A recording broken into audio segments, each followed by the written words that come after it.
withstand it for long enough. But I think it'll be inside 4 goals, but I'm leaning towards Donnybrook. Umpires for today's game, Braden Sorrell, Kai Skoda and Talon Guthrie will be in the field. In the boundary, Zach Peachy, Josh Jones and Ash Jennings. In the goals, Vance Burton and Glenn Swan.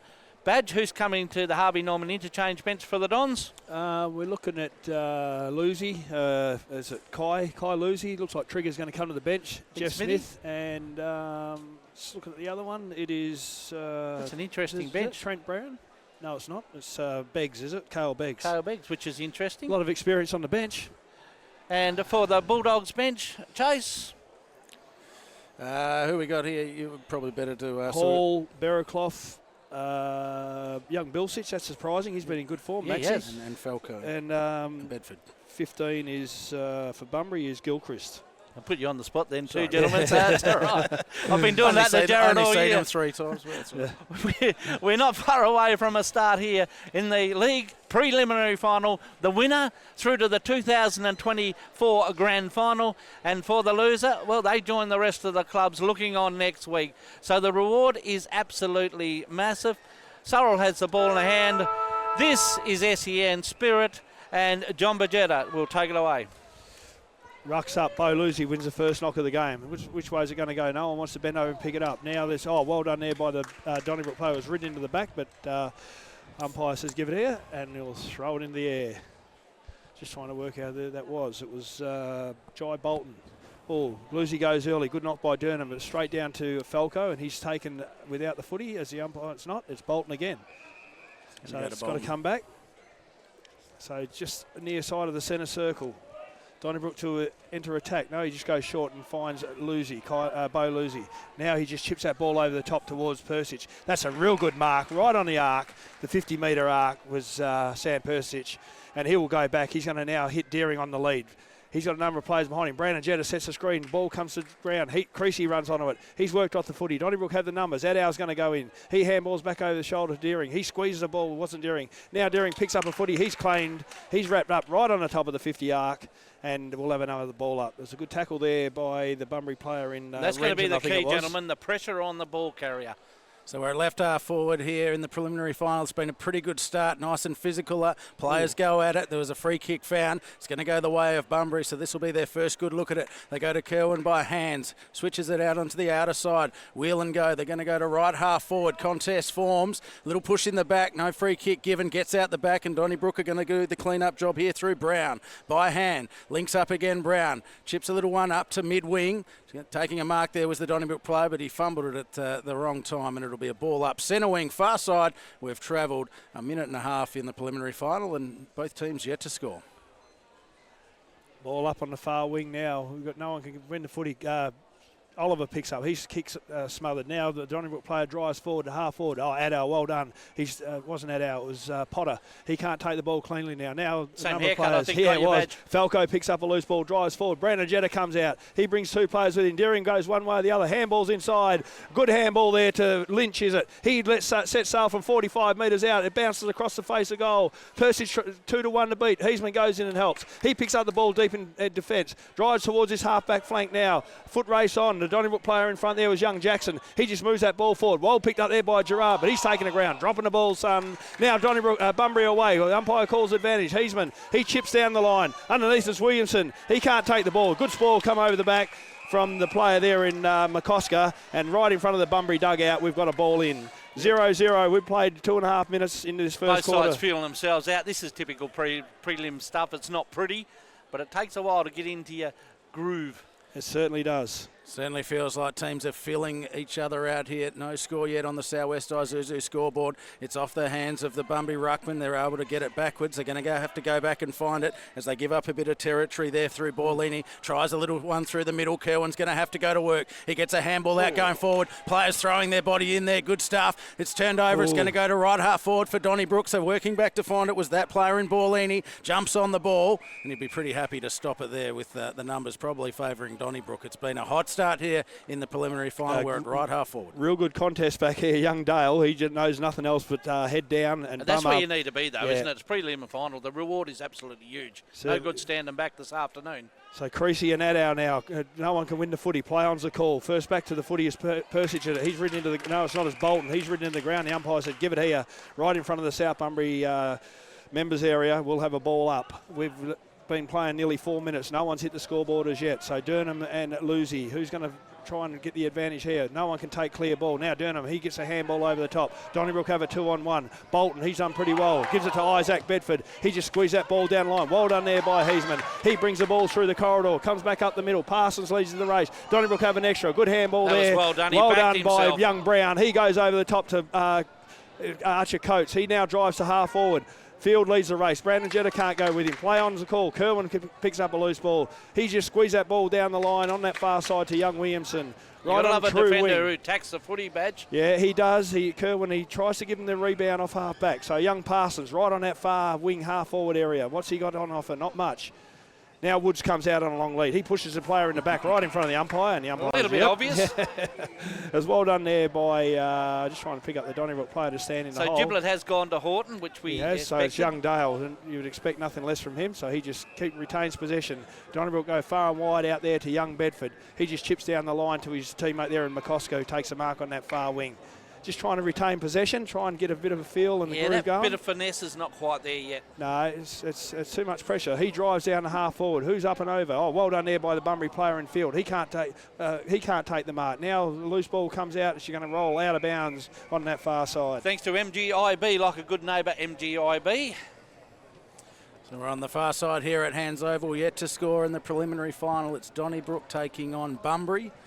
Been some really good pressure early on. The tackling's been a real standout so far, but both teams not Actually, relenting we're yet. looking for a tackle of the day. Thanks to Bunbury Mower Service. Keep your eye on it. There's been a couple so far. So this is off hands. It's with Bunbury working his way through as the Bunbury player. He's going to go into the middle of the ground. This might turn into something, but Donnybrook do a really good job of coming forward. Well done. Takes a bounce and then carrying through the middle of Hands Oval. Goes to half forward. He's got Brandon Jenner in a good contest. Gets the arms up. He's going to have to go to work. It's all even numbers. Ooh. The Bunbury defender gets rid of this ball. It'll want to stay in. It falls for Perkashit. He works it out. He keeps it inside. He crosses inside 50. Ooh, he's taken he was high. taken high as he was kicking, and it'll be a free kick to Perkashit right at the junction of 50 and the boundary line. This is our first somewhat legitimate shot at goal if we're going to get it.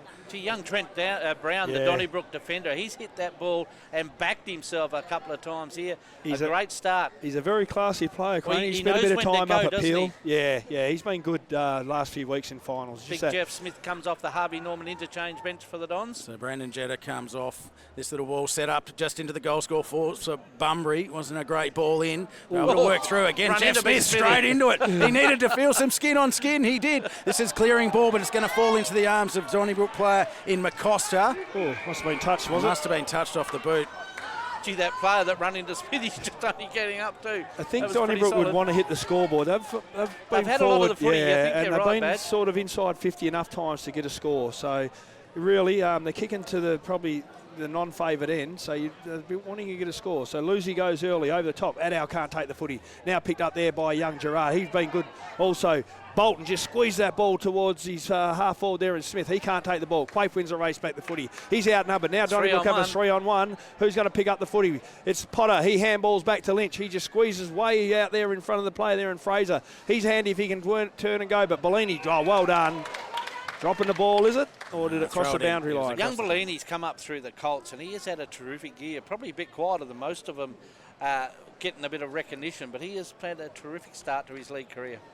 Travelled 7.5 minutes thanks to Lynn Mac bearing equipment. Might be nil or draw. Still no score. It's 0-0 at Hands Oval. This is what preliminary finals can do as both teams continue to feel each other out. The ball's brought back into field of play by the umpire. It's at half forward here for Donnybrook, working his way through there.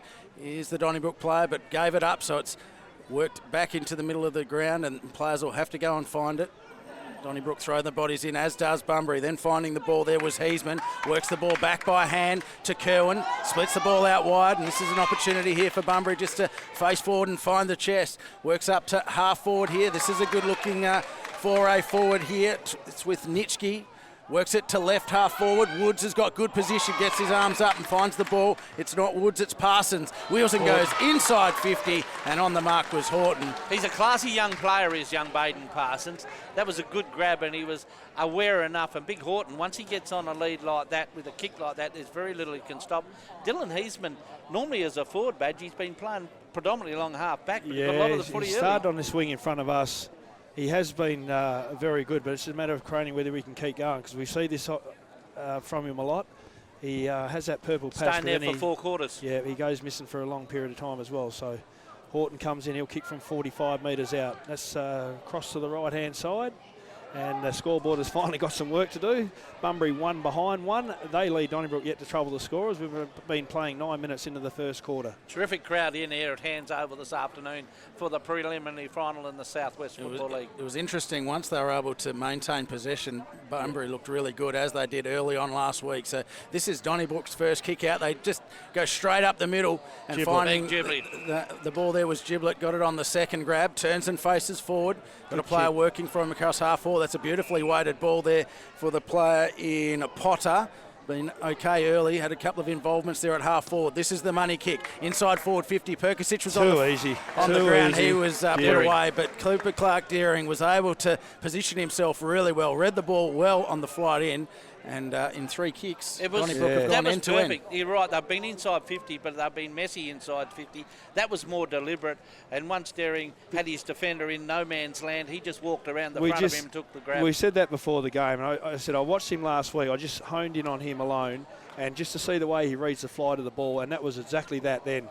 There he goes, and that's straight through the middle. Well rewarded, well done to the Donnybrook. Like you said, Chase, 3 kicks. All of a sudden, they hit the scoreboard. They go to 1 straight 6. They lead Bunbury 1 behind. And I think they would have wanted to get that, because they've had a fair bit of the play forward of the middle. And Bunbury went forward once there and looked like they could have really opened that up. And guess what, Badge? We're 10 minutes in the first quarter. We've actually got a contender for our Western Oilfare Services goal of the day, because that is the only score. Yeah, but it was well worked by the Donnybrook, and they've had a lot of the footy early. They've had a lot of the footy. They've really struggled with the forward connection. The first opportunity, they had a good look at it, and they were able to find a way to goal. So I think they were probably a bit top heavy with Brandon Jetta down there. Now they've Trigger's gone out in that far wing. That's interesting. He's probably just try and get him to run up and down and use his aerial strength. He's such a good move, mate. He's a terrific young bloke and a terrific young player. Great to see him out there. I hope it works for him. It will, mate. He is a match winner. He's a pretty tough kid. So back in the middle of the ground, rucks go at it. Lucy and Durham this time. But Lucy runs onto the loose ball.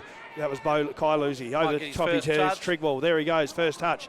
He's Niski, not Niski, it's Field. He's done well. Hall. Do you reckon there's any tape left down in the Donnybrook rooms? He's got a fair bit around his shoulders. It will take him a week to get it off. He might as well leave it on if they get through. So still in the middle of the ground. Gerard wouldn't have been happy with that kick. It was really a nothing kick to the outer side, put his teammate under pressure. So Bunbury able to win this one forward, but again finding numbers there is Donnybrook through Bolton. They go back and find it. Bunbury get in and busy at the bottom, claim straight away. Nice tackling. It has been a real feature early on in this preliminary final. We've travelled 11 and a half minutes thanks to Lynn Mac bearing equipment. Bo Lucy's doing a fair bit of work on the ground as well as the ruckman. I've just noticed a few tackles and he's tried to link up a few times, so it's good to see from a ruckman. Very important that your ruckman waiting down there was Dernan, who was able to try to work his way through there, but it worked out it was a long way from his hand to his foot. Free kick's been found. It's going to go the way of Bunbury. They're going to go inside forward 50. There's a nice big hole there. They put it up, finding his way there, and losing his feet was the Donnybrook defender. Athow slipped over at the inopportune time, and it allowed the Bunbury forward to get a good lead up and look at the ball. I think that's Hall. You called that earlier, Chase, about the condition of the oval not being as pristine as normal, and I think Adders will be saying, who's done the mowing this week? It is quite, I must admit, when I went for a walk out there, it's quite soft and slippery underfoot, so we might see a little bit of that today. This is Bunbury's second look at goal. They weren't able to get the first one, but this is Hall. He'll kick from directly in front, 25 metres out, and makes no mistake. As on the Southwest Isuzu scoreboard. Harry Creasy actually. Harry Creasy gets the ball through the middle there, and Bunbury able to get one back. Yeah, Addow he's been around a long time as Chris Addow. Be absolutely filthy with that. Just couldn't get the traction. Just started. His legs were going, but he was going nowhere. And Creasy, a smart player, got in front, took the grab, and made no mistake. So we're off to an interesting start, gents. It's not pretty by any means, but there's a fair bit happening out there compared to what it was early on. It's interesting. Both sides have got quality players on the bench more so than out there, which I don't get it. On But the Harvey anyway, Norman interchange bench, I'd be chucking my best side out there right now. win the game and then rest them up later. But anyway, back in the middle of the ground. You can Seventh rest all place, week, six. Badge. Yeah, you certainly can, Croney. Back in the middle of the ground. Parsons and Lucy. Lucy over the top this time. Well done there by Dale, is at the bottom of the pack. Now picked up there by Denham King. He hooks over the shoulder. Going to go out towards Hamish Hall. He gets a bad bounce. Triggles there and wraps him up. You'll be safe today. You won't get the Kings mixed up, mate. There's only one of them. So out the far side, Hamish Hall was under it, but Trigger tested out the shoulder and he took in the ground. He's got up looking fresh, as he should be. He's had about 3 months off. So far side, ball up. Ruckman go to it. Lucy, he brings that down again. Oh, gang tackle there put on the Donnybrook player in Bolton, is it? No, it is young Isaac. Should know him, Bedford. I was talking to Dad a minute ago. So up they go again on that. Oh, that's almost a free kick for crossing the line, but it's not. Play on's a call. No, now there's a hold out the back. There. And that goes to Bunbury. So, no, is it? It's, Jet Woods on that far wing. What's he going to do? He's pretty stagnant down there. Horton's gone one way or the other. The two big forwards have gone to the same spot. But in the hole there was well done by young. He did that well, didn't he? He didn't know what he was from. He read that perfectly. Gerard, yeah. We seen him a couple of weeks ago, Croney. He played a ripper game on that wing. So he's just gone out wide there to his teammate. So Donnybrook at half back. What have they got on offer coming down that wing? Who's Hutton? He drives down there. McCosker it was. Oh, almost a good mark out there. Test Triggers out already. He took a grab it. So loose ball's going to squeeze out. No one really wants to pick it up. I was looking at it. Now what we got? Bunbury got numbers. Oh, good pick up there by Woods. But he's stripped of the footy by that man in Trigwell. Goes in the Deering direction. He plays in front. And that is a real good mark. As I said before, there's a lot. He's just too hard to match up on for a lot of guys. So good tackle applied to the Donnybrook player there at half forward. And a few waffle clubs will be looking at this young man, well, if not higher. I reckon higher, Croney. So do I. If anyone's been watching in the last few weeks, I'm sure some recruits or recruiters would have been told to come down and watch this kid. I may have mentioned him myself to one of us, to a couple of them. So we're looking for a CPI outdoor centre mark of the day too, Badge. Half back, Xavier Williams squeezes it out to Barraclough. He's right out there. He just comes back inside to Denham King, still in that wing. Williamson gets the overlap. He drives to half forward. Bunbury got an out here through Oliver. He runs almost to 50. Now on the paint of 50. He sets sail for home. Bunbury, Horton in the box seat. He takes a mark. No, he doesn't. No, the umpire's called a push. A front on push. So Joel Horton will go back and take a shot about 20 metres out directly in front. That's what Bunbury have been very good at all year. Once they get that over to run link, they can open the ground up very quickly, and Horton was always in the best spot to take that. Giblet a little bit out positioned. And Joel Horton, I'm sure he'll kick his first for the afternoon. Of course, the leading goal kicker for the South West Football League this year. So from the top of the square, this is Horton, his second look at it today. This one much more straightforward. Makes the goal umpire work a little bit, but on the South West Isuzu scoreboard does put that one through. So he's kicked his first for the day, and for MGIB, Croney, Bunbury looked good out the back a couple of times. They do that. They do that very well when they get that overlap run. That's why you've got to be very careful that they don't get out the back here. On the flip side of that, you can expose that if you create a turnover. It was actually young McKenna Taylor on that far side who took the run. And again, going back to a couple of weeks, he's had a good 3 or 4 weeks. And he done that a few times last week out the back early in the game. So they'll be looking for more of that. And if Donnybrook can't be more connecting through their mid-half, they're going to get caught out like that a lot because they're all streaming forward connected.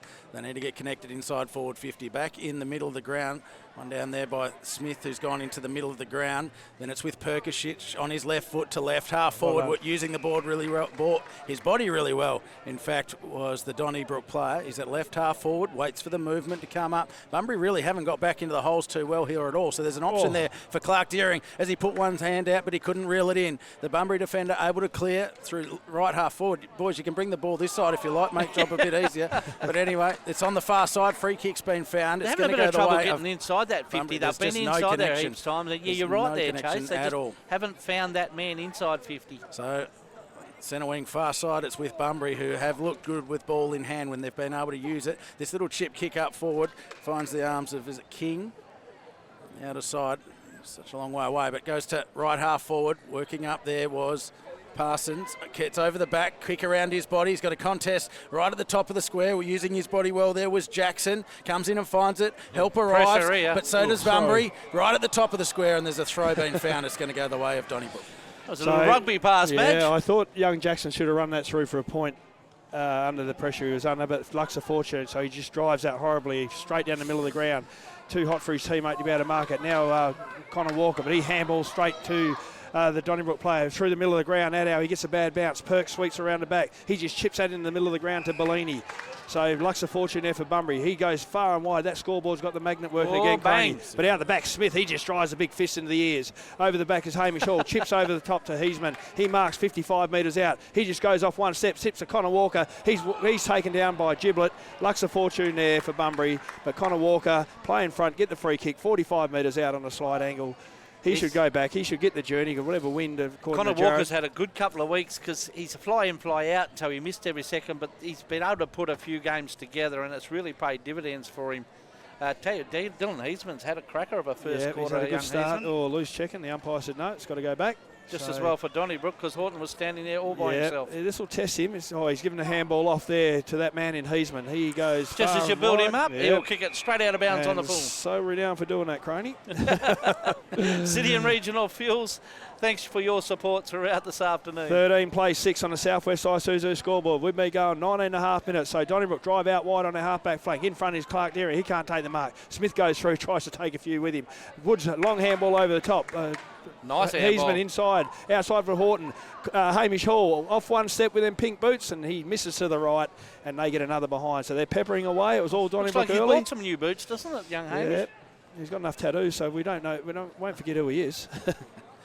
This is Donnybrook's Shops second look at a kick out. Their last one ended up in their first goal, so they went straight up the middle. This one, they're a little bit more circumspect. They're going to find a short 45 there in Giblet. He's pinned in. He's got to go the long ball down the line, so waiting for it there.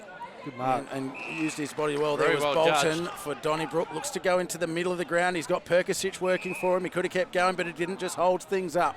Player working for a handball. Just waits for him to go a little bit further. But right in the middle of hands oval through Jackson. Wheels onto his left, goes to half forward, but waiting there is Bunbury, who That's read what the ball they've done better. a number of times, Again, and Bunbury about a springboard out of there. Connection's not there, and this is where they've been made to pay. That providing the run off half back is Renton. Gets to high half forward, right to the hot spot and working there and finding arms, but no free kick given. It falls into the arms of the wingman of Gerard for Donnybrook. Gets it outside. So Donnybrook are having to go for work. They've been under the siege the last 5 or 10 minutes. They're able to get to Lucy here, who will take the sting out of it a little bit. So Kai Lucy at half back. I was just saying that with Perkins, they're not going to run and carry and keep the ball moving. They want to play stop-start footy. Well, that's what got them back in the game when they did run and carry last week. But so you're Bilsich, right. well done in front of Smith. Now Kerwin picks up. He pushes one off. He got loose everywhere here, Bunbury. Williamson just chips over the top. He should have went longer, son. Out comes Giblet. Oh, geez, that's an ordinary. Anyway, Lux of Fortune, Creasy right in front of us on the wing. He picks up the recipient of the free kick. He squeezed that ball towards Heisman in the back end of half-forward flank, high half-forward. Now he wheels and goes. Chips into the hole in Parsons. He's in front. Good ball behind for the Donnybrook player. Heisman tries to go again. He does. He runs under a loose ball. Snaps over the shoulder. What way is it going to bounce? It's going to bounce to the right. It hits the post. That was a contender. Almost through. He got the away bounce, not the home bounce. Western All-Pair Service, almost, Chase. Yeah, the almost one. So Jackson, what's he going to do this time? They need to get some overlap run and carry here, the Dons. And The Geograph Civil almost goal of the day. what have we got here? We've got to hold off the ball.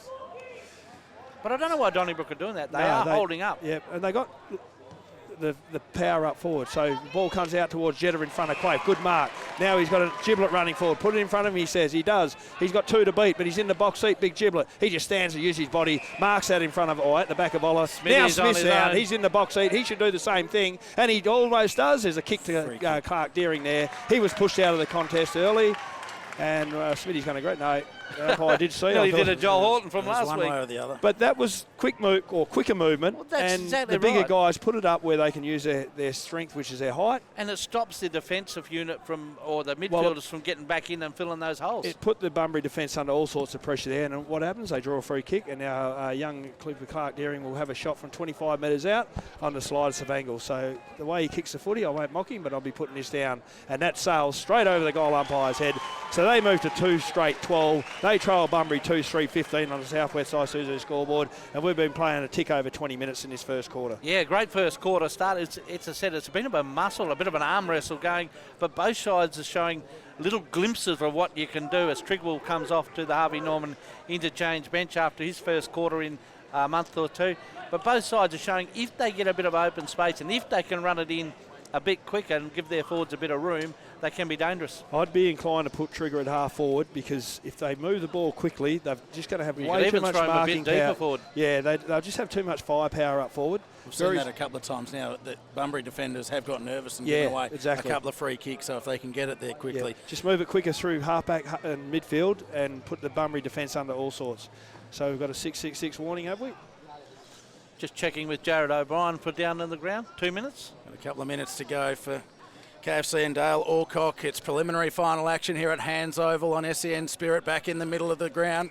We've got the close one, only 3 points the difference on the Southwest Isuzu scoreboard. Secondary ball up going to be needed. We see Giblet's been squeezed, pushed up into the ruck.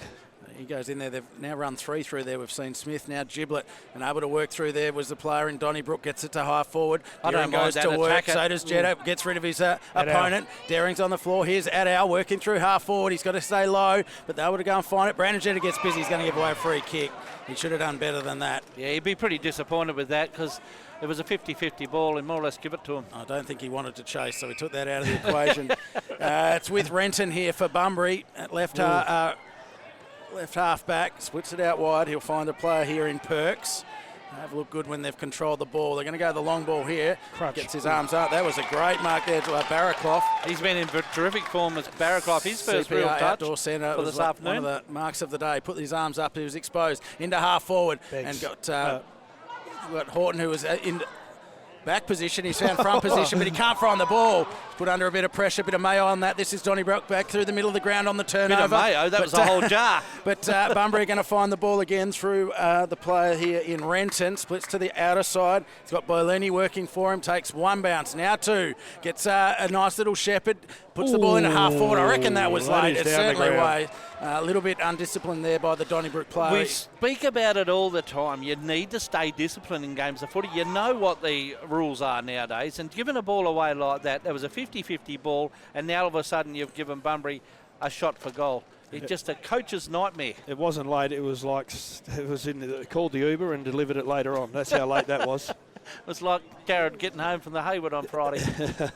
That's good from you, Badge, after a long night. Well, we have to poke him every now and then, Chase, make sure he's still awake. Kupiniski, he'll come in on a 45-degree angle, kick from 45 metres out. He's normally a good goal kicker, and that's no exception, I would say. That's straight over the goal umpire's head. Very good. Bunbury moved to 3-3-21, I think it is.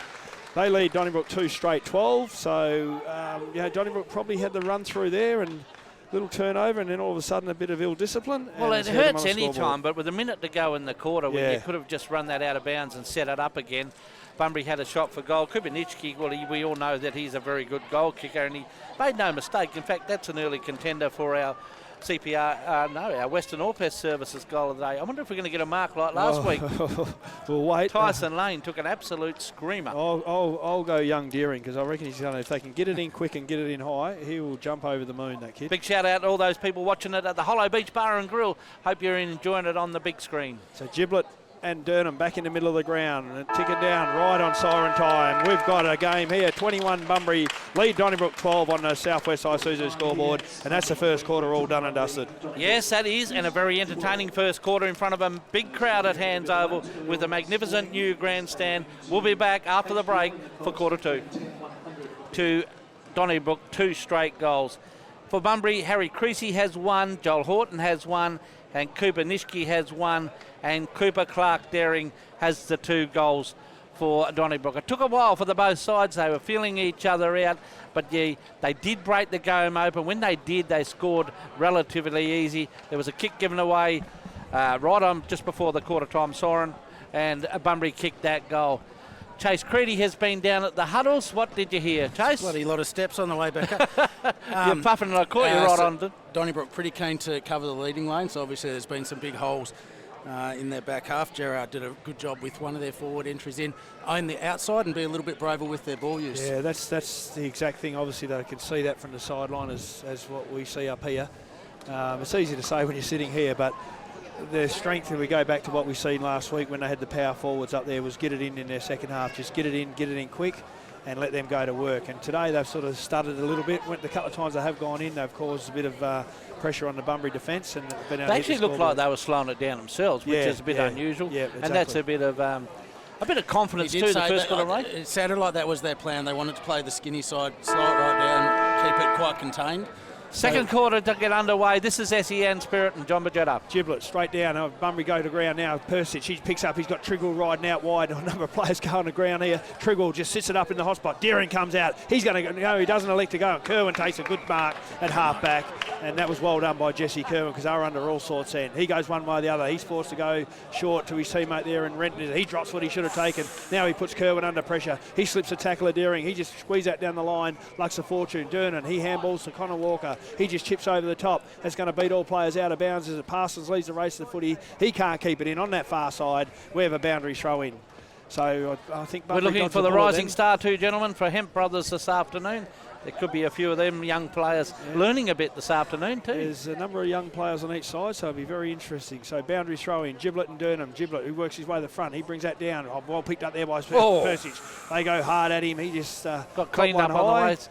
And don't forget that he spent a bit of time off with a jaw injury too, but that got really tested out. Yep, he hasn't got the helmet on today, so he's got a lot more confidence in going. Actually got a haircut at quarter time last week, which is unusual. So he squeezed that ball down there over the back. Well done there by Trey Field. His handball falls short. Giblet just charges through. His teammate there picked up the footy and Bunbury have crash tackled into the ground and we got a ball up 60 metres out on the scoreboard pocket for the Donnybrook. We had a quick look at the stats there thanks to the Hollow Beach Bar and Grill. John, they were pretty even. Fairly even. Bunbury probably had a little bit more run of the whistle. Other than that, she was all fairly even. Giblet's played in front, and a good ruckman should do, and he's drawn a free kick. Got a bit of inexperience there from Durnham. I like this move. This is a positive move from Bolton, the Donnybrook coach. So he just sits that up now. Out the back here is the player, and it's not Smith over the top. Go now the back. He's held without the footy. Picked up there by Potter. He can't make the most of it. Now he gets back on it. Handball's back over his shoulder. Deering's got it. He drops the footy. Picked up there by Fraser. Now he goes one way or the other. Lynch, he just squeezed that wide, and she's going to go through to the right-hand side for the minor score. 2-1, 12-13, plays 3-3, 21. Bunbury. It's funny when that ball gets in front of goal, just how the tempo lifts, isn't it? Now it bounces funny. So this is Bunbury's first look at their kick in today. Their numbers settled at centre half back. He will go down the middle as he normally does. This is Kerwin. Nice long ball to the middle of the ground. Dernan sets himself, but he's too far back. The Donnybrook were able to find hands. The mark's been paid to Perkisic, I think it is. Yep. So he's right. Almost a contender too, I think. Centre half forward.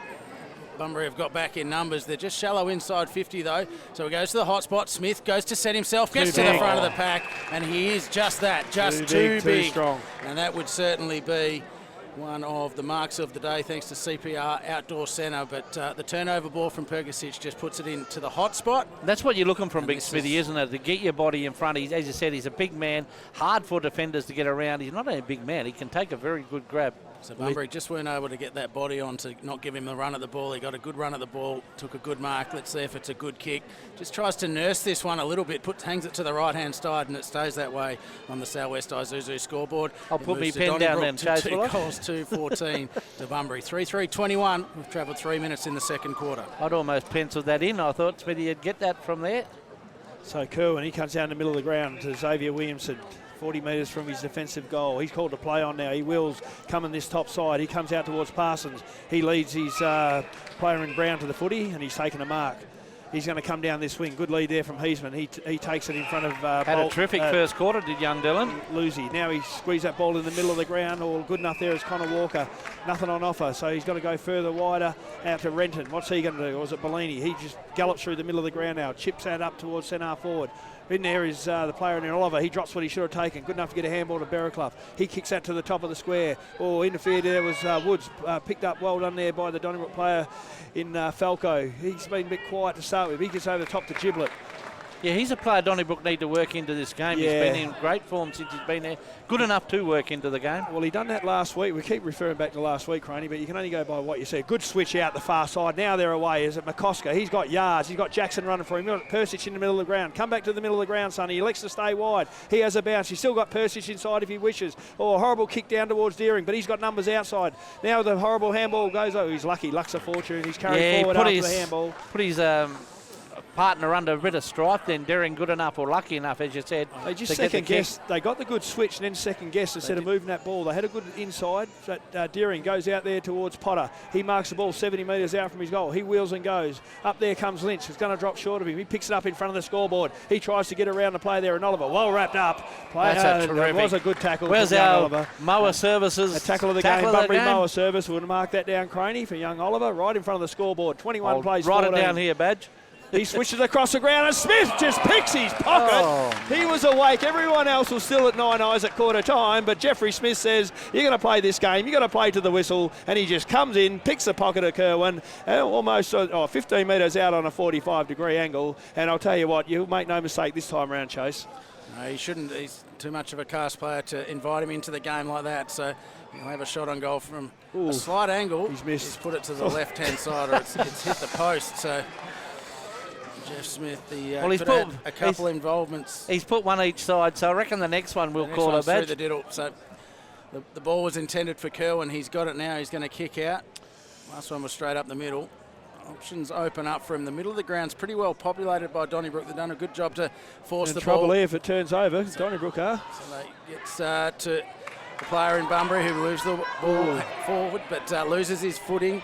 It's now with Heisman, goes to right half forward. Woods leads this race, gets one's hand to it, tried to get around. That's a great tackle there That was a great by the tackle. player in That's Lucy. a Bunbury mower service tackle of the day. That was a great tackle from a big ruckman.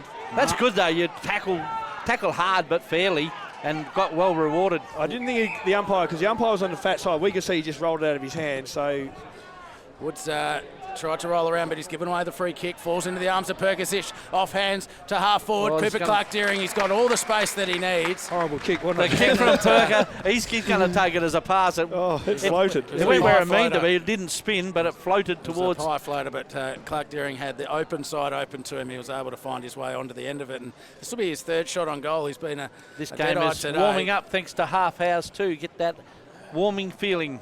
He is a goal kicker. So 2 for the day. This one looks like it's hanging out to the right-hand side, and it's going to stay there. Just got a bit close to the man on the mark then. He did that down the other end. He looked like he was a bit worried about the distance, but I've seen him kick a lot further than that. He can kick a footy. So Kerwin, 21 plays 16 on the southwest side of the scoreboard. He comes out this half-back flank. Number of players underneath it was Williamson. He took a good mark for a small player. Now he's got Parsons loose on his far wing. He takes a mark there in front of Brown. He's going to go over the top to Durham. No, he's not. He just lays back, goes to half forward towards Woods. In there is Lucy. Well done. Coates comes off his man. He then takes a tackler on. He gets around. Onto the left boot he goes. Horrible looking kick. Lux of fortune. Fraser in the middle of the ground. Gives it to Persic. He's going to be run down. He squeezed that kick, but in the hole there is Jesse Kerwin at centre half back, and he marks in front of Deering, who was coming out. He's got Heisman out wide on this half-back flank. He just slows the play down. He's looking to come wide. He's got Parsons wanting the footy. He's got a height advantage. Now he just chips it in front of young Parsons. Marks in front of his coach's box. A copy of what we just had. Yeah. Deja vu, Chase. Bunbury got nothing moving forward. He's going to be forced to kick up and under. Giblets down the ground. Some of the crowd. Donnybrook got all numbers here. Well done there. The big fist come over the top there from young Jessup. Giblet just works off Williamson off the... You're right about players losing their feet out there. Yep. Good sign for Donnybrook, though, was Coates come out to attack the ball, and I'm watching one of the half forwards come down and grabbed his man. That's a pretty good sign for a team working together. So boundary throw in. Number of players around it. Durham just puts that forward. Heisman's going to work on it. He didn't really want that. That's deliberate as you can get. He walked that over the line. And the Donnybrook bench. Oh, wow. No, that was, The central umpire's overruled here. It's going to be a free kick. And that was good. He threw it straight at the coaching bench. It was probably a free kick in the end. So Donnybrook going to go the high ball to left half forward. Potter sets himself, has to play defender, punches forward, working back Cooper Clark-Deering, but one in there by the defenders for Bunbury who go to work. This is through the hands there of a player in field. Goes to the middle of the ground. Clever. Good brave ball use. This is with Perks now. Got a player working shotgun for him, goes by hand to left half forward. If it gets out the back, they look the goods, but he drops a mark he should have taken there, did Gilchrist. He's got the kick though. So he's going to get the free kick. Left half forward, Bunbury going inside 50. The first 4 shots of this quarter have gone the way of Donnybrook, so this would break their hearts. And working around off his left foot, getting it to the goal square. It's right in the goal square. Woods goes to work. It's Parsons or Woods. It's one of them. They're very much similar. Creasy just couldn't get the elevation on that. Normally he would have got got that, but the game is definitely heating up. It's passing, so on the Southwest Isuzu scoreboard, Bunbury 3-4-22, Donnybrook 2-4-16. Smith's made a big break down this end. And it's the way the ball's coming underneath it. Oh, good mark there by young Jessup again. Now the young fella's got to run all the way up there. He'll be loving that. He'll be or coming does he come to the bench? Yeah, that's why he done it. To the Harvey Norman interchange So bench. play on. He I comes thought he down was just the doing wing. a big long lead bench. Persic in the best spot to take the mark here. He goes forward. Now Deering runs onto the loose ball. Williamson goes at the man. Luxor Fortune spills towards Jet Woods. He's on a skating rink. Williamson picks up the foot. He misses Connor Walker. Oh. He now runs in that owl. And Luxor Fortune there. Bunbury were mucking around with that. No one really wanted to get a hand on the footy. But now, that was good by them. he was lucky that owl just got him a bit high. Now he's going to come out here in front of us to Oliver. The ball falls short. He's on hands and knees. Gets up. Chips over the top to young Bilsich. He marks in front of the interchange box. He wants players to goals come are up hard and to come by, gents. The general play's lost all fluency. It's just up and under, backwards and forwards. The player there was scragged in Parsons. He took the mark, juggled it over the line. No, he's paid it. Anyway, he's made a few interesting decisions, that bloke. I'll let you work out who it Goes is to at the home. hot spot here for Bunbury, back inside forward 50, rising and taking a beautiful mark. Was that player in Gilchrist who dropped one earlier that he should have taken? That was a great mark, and right at the top of the goal square, about 25 metres out he's going to kick from, and this would hurt Donnybrook. They've had all the play early on. 4 shots on CPR goal for outdoor 4 centre points. contender, you reckon, Chase? Yeah, he rose up in the middle of 2. He's not the tallest fella, but this is to extend the lead here for Bunbury. It's either going to be 7 or it's going to be 12. Against the flow, it's 12. Kicking truly is Gilchrist on the Southwest Isuzu scoreboard. Moves Bunbury further ahead in this game. Well, you're right. Donnybrook have been peppering the goals down there, just haven't been able to put the finishing touch on. That's why Bunbury have been so good all year, because they can beat you on the rebound, and that was a terrific mark by young Gilchrist. He's had an outstanding start to his career too, been around a little while, but a very good kick of the footy, and that's the way you do it. It's been a bit of a drought with the goals too. Yeah, it certainly has. As I said, the ball's just going backwards and forwards, up and under. The system's gone out of both sides, haven't they? Normally they rely on their system. Yeah, but no one's really come off the line and hit a 45 to try and open it up and get the ball doing the movement. It's just, it's an arm wrestle, the old-fashioned arm wrestle. The Donnybrook coach was asking for braver ball movement. I don't know if high balls up the wings long down the line is really what he's looking for, and it's not giving them an opportunity to score back in the middle of the ground.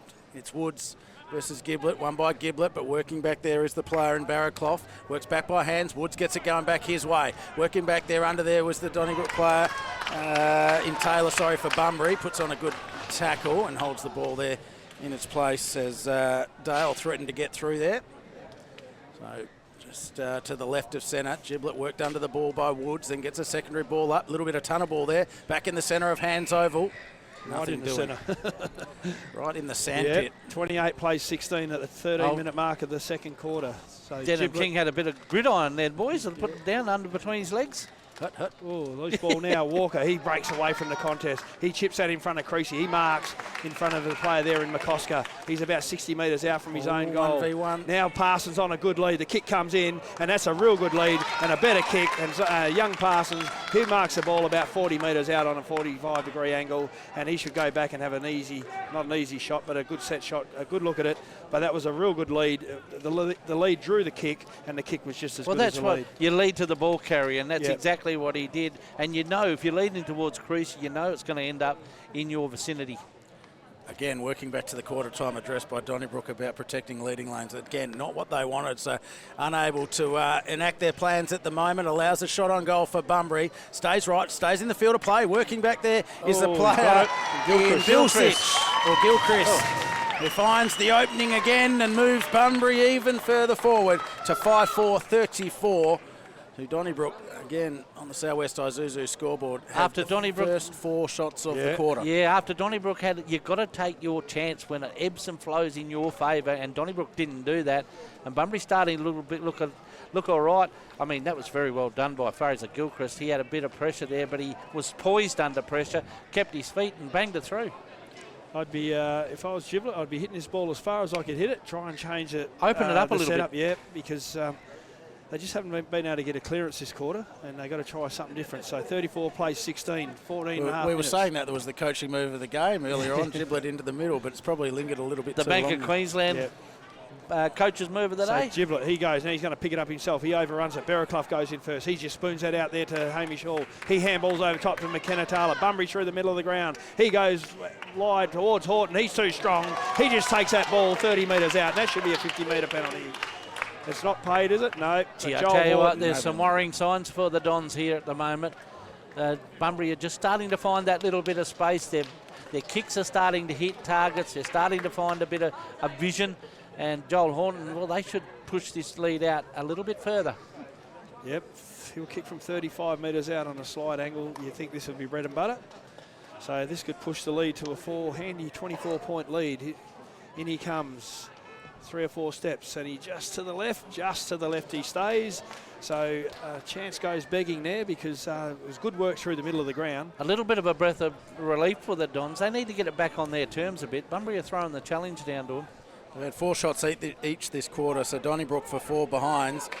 Bunbury 2 goals too. So Donnybrook with the kick-in duties come to left, right half back, working to find the ball. There was a player in Lucy, goes and finds it, gets busy on the ground, but again Bunbury, re-entry ball back in, working up in front position was the player in Parsons, not able to find it, so it falls into Brown, working by hand further over the top to the player in Gerard, taken high by the Bunbury player, a little bit callous there by the player in Gilchrist, who's kicked a couple this quarter, a free kick given, so Donnybrook needing to find options. They were asked to be a little bit braver, but again, they go the long ball down the line, setting themselves as Giblet, gets arms up and finds them, should be 50, none given. So Giblet here, centre wing on the grandstand side. Preliminary final action here for KFC and Dale Alcock Homes on SEN Spirit Southwest, into the middle for Gerard. Takes no metres though. He's got Giblet. He sets this one up. He's got the job to do. Giblet fighting down on the ground. Bunbury doing well. Goes back and find it. Does the player there in Bill Sitch. Works by hand into the middle of the ground for Creasy. To right half forward. Player in Gilchrist. Nice little tick-up lead there by the Bunbury player. No mark given. It should have been paid, but it wasn't. So working there, Donnybrook pushing the back again. Gee, I don't know what else you've got to do to take a grab there. Hang on to that a long time. That turnover, and Bunbury are starting to swoop on them turnovers. That was just a bit of a nothing kick. I looked up for to Donnybrook. There was very little open movement. No, Giblet was trying to get it over the back. So ball up now. Young Jessup, he can't take it. Over the top there was Lucy. He should have got a free kick for high. Jessup picks up. He squeezed out to Bo Lucy. Now he's forced to come down the line. At our 2-on-1, there's a bit of a hold there. Good mark over the top from Oliver. So 60 metres out from his attacking goal. What will he do? Number of players deep into attack for the Bunbury area. Parsons got his hand up. He wants the footy directed at him, and it is. Niski from behind. Up they go, and a good mark in front there from the player in Lungdale. So he's going to switch the play. He goes across to the back pocket there, or in the defensive goal square to Jordan Falco. He needs to get on his bike and get something happening. Now they've got some run on that far side. He's got Sean Lynch. He elects not to go there, but the kick's going to fall horribly short. And Kerwin, he's a long way from home. He just chips that inside to Niski. He marks this time, and the umpire has no option but to pay it. He marks 45 metres out on a very, very slight angle, and he kicked a good goal in the first quarter. He'll go back. Of all the options to come out of defence, probably not that one, because it comes straight back at him. He should have gone, so it's easy for me, but Lynch was running wider, and the kick had to go because it was a 2-on-1 if it went anywhere else, and that's exactly what happened.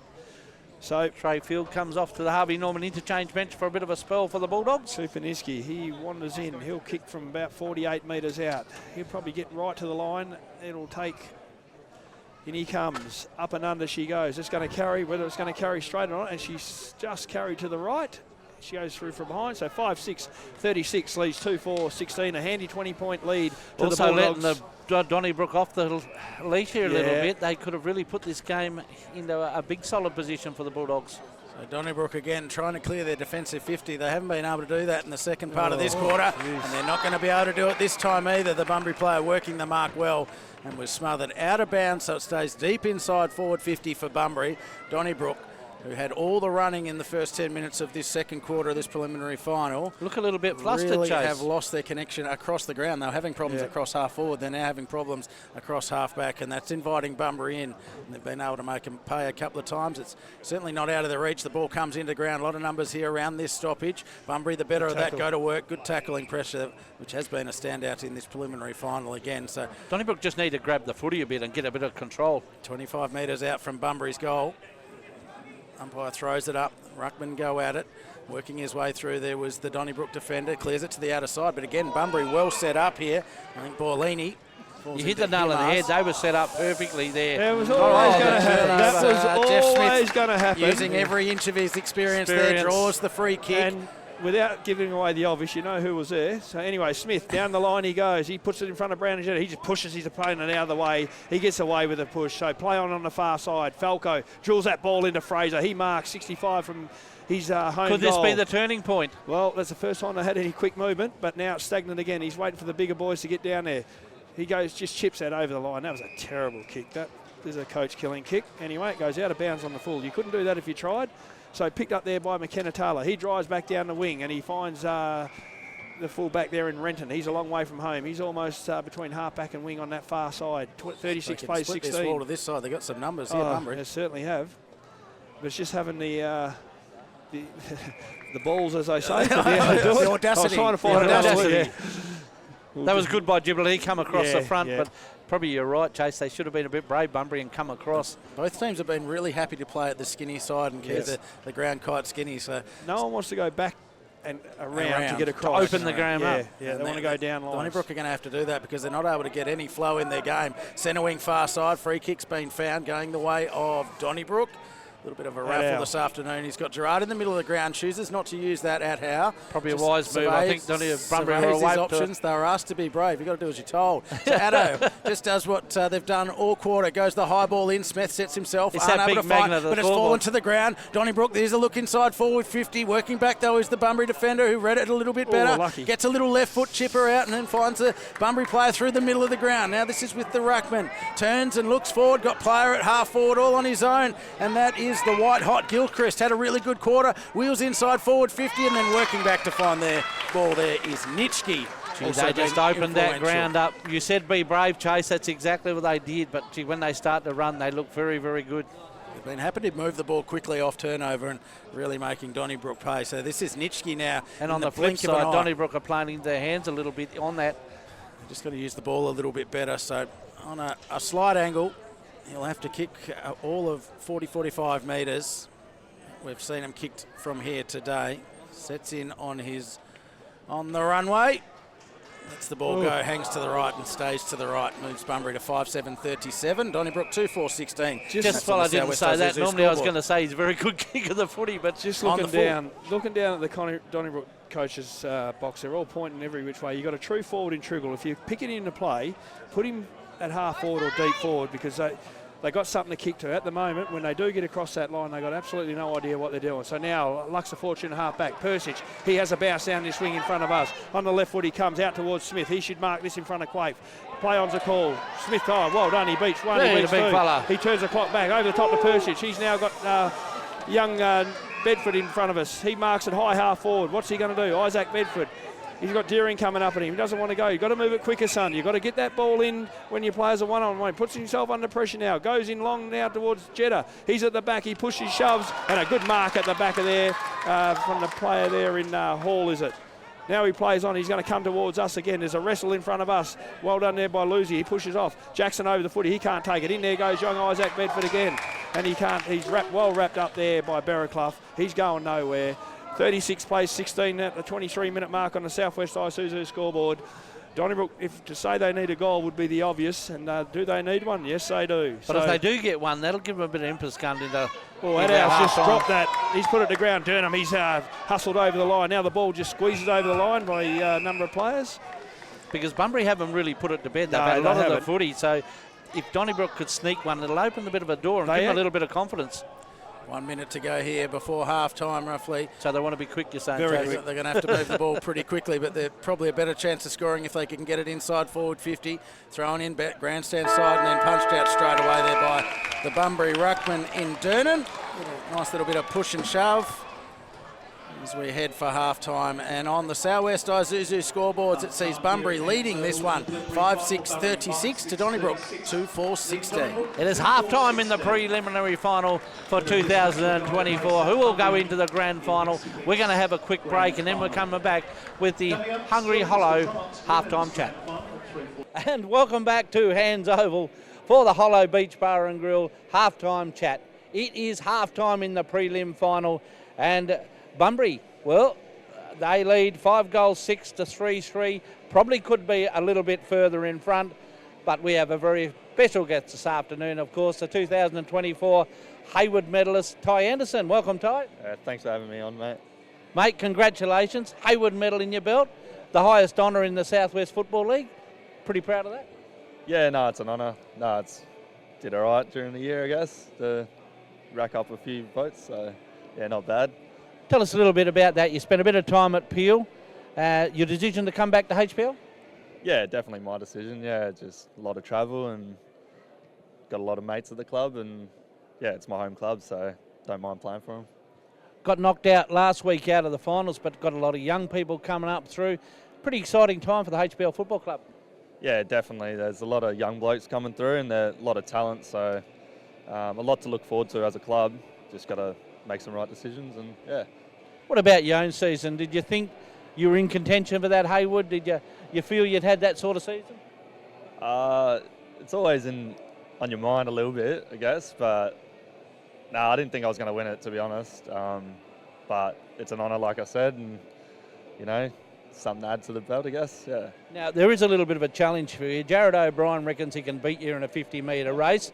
Are you confident to take him on? No, I'm pretty slow, so he might get me. What about the pace, mate? Has that just been a natural thing? Have you always had that? And how'd you go running in the carnivals at school? I wasn't the quickest bloke at school, actually, but, nah, I don't know, it's just been all natural. Never trained it, so chuck the boots on, give it a crack. And what about Hawley, mate? Has he looked after you this season, of course, the coach? Yeah, he's been all right. He's done me pretty well. He was my first league coach as well, so having a good year again. So, yeah, all right. Can you let us in on what you're doing next year, or is that a secret? No secrets. Just keep an open mind to see what's going on, yeah. So HPL, if they get behind you, you'll be back with them? Definitely. Yeah, definitely. How did you enjoy your time at the Waffle? No, it was good. Yeah, it was good. Something new. Play at the highest level you can play, and no, it was fun. It's always going to be there. So, yeah. Mate, one quick question from your old coach. Yeah, mate, speed kills, as they say, and I remember Croney, we called round 4, and I said, this bloke will win the Hayward medal by however far you can kick your hat. Hey, this is supposed to be about him, Badge, not you. I was going to say, from our point of view and everyone watching, and I'm lucky enough to be at the HBL, it looked like you did enjoy your footy. You obviously learnt quite a bit in a couple of years up at Peel, and it's just good to go and see you watch and look like you're enjoying yourself. Ty Anderson, 2024 Hayward medalist. Congratulations, mate, and thanks for having a chat to us. Yeah, cheers for having me on. Thanks. We will be back shortly for the Hungry Hollow half-time chat to talk about what promises to be a fantastic second half. It is half-time in the prelim final, and Bunbury 5 goals, 6-36. They lead Donnybrook 2 goals, 4-16. This is the Hollow Beach Bar and Grill half-time chat. And gentlemen, well, Donnybrook had a bare crack at it in the start of that second quarter, but Bunbury just opened the game up and scoring their goals a little bit easier. Probably should be a little bit more in front. Yeah, they should be, but they're not. So will it come back to bite them? But in saying that, Donnybrook have to find some run. They have to try and find someone that can get away from them contests and get that ball moving quickly and get it into their forward line and give their forwards a chance. When they do get a ball in hand, they're sort of second-guessing themselves, putting their forwards out of all sorts of positions, and Bunbury just rebounding. And as we've seen, Bunbury come back through the middle of the ground a couple of times. Had they hit the scoreboard, with the majors, they would have broken it open, but they didn't. So we've still got to, Donnybrook probably lucks a fortune and see if they can make the most of it. I know last week's history, but we keep bringing back to last week. It's a bit of deja vu, isn't it? Because last week HBL were all over Donnybrook in that first half, and we probably said they should have been further in front, and Donnybrook come out a brand new side. You said at quarter time, Chase, that the coach said to Donnybrook, you need to be braver. They weren't. He would have reiterated that down at half time, you would think. You'd certainly hope so. I mean, they're last to come out. He's held them a long time in there, so a little bit to work through there.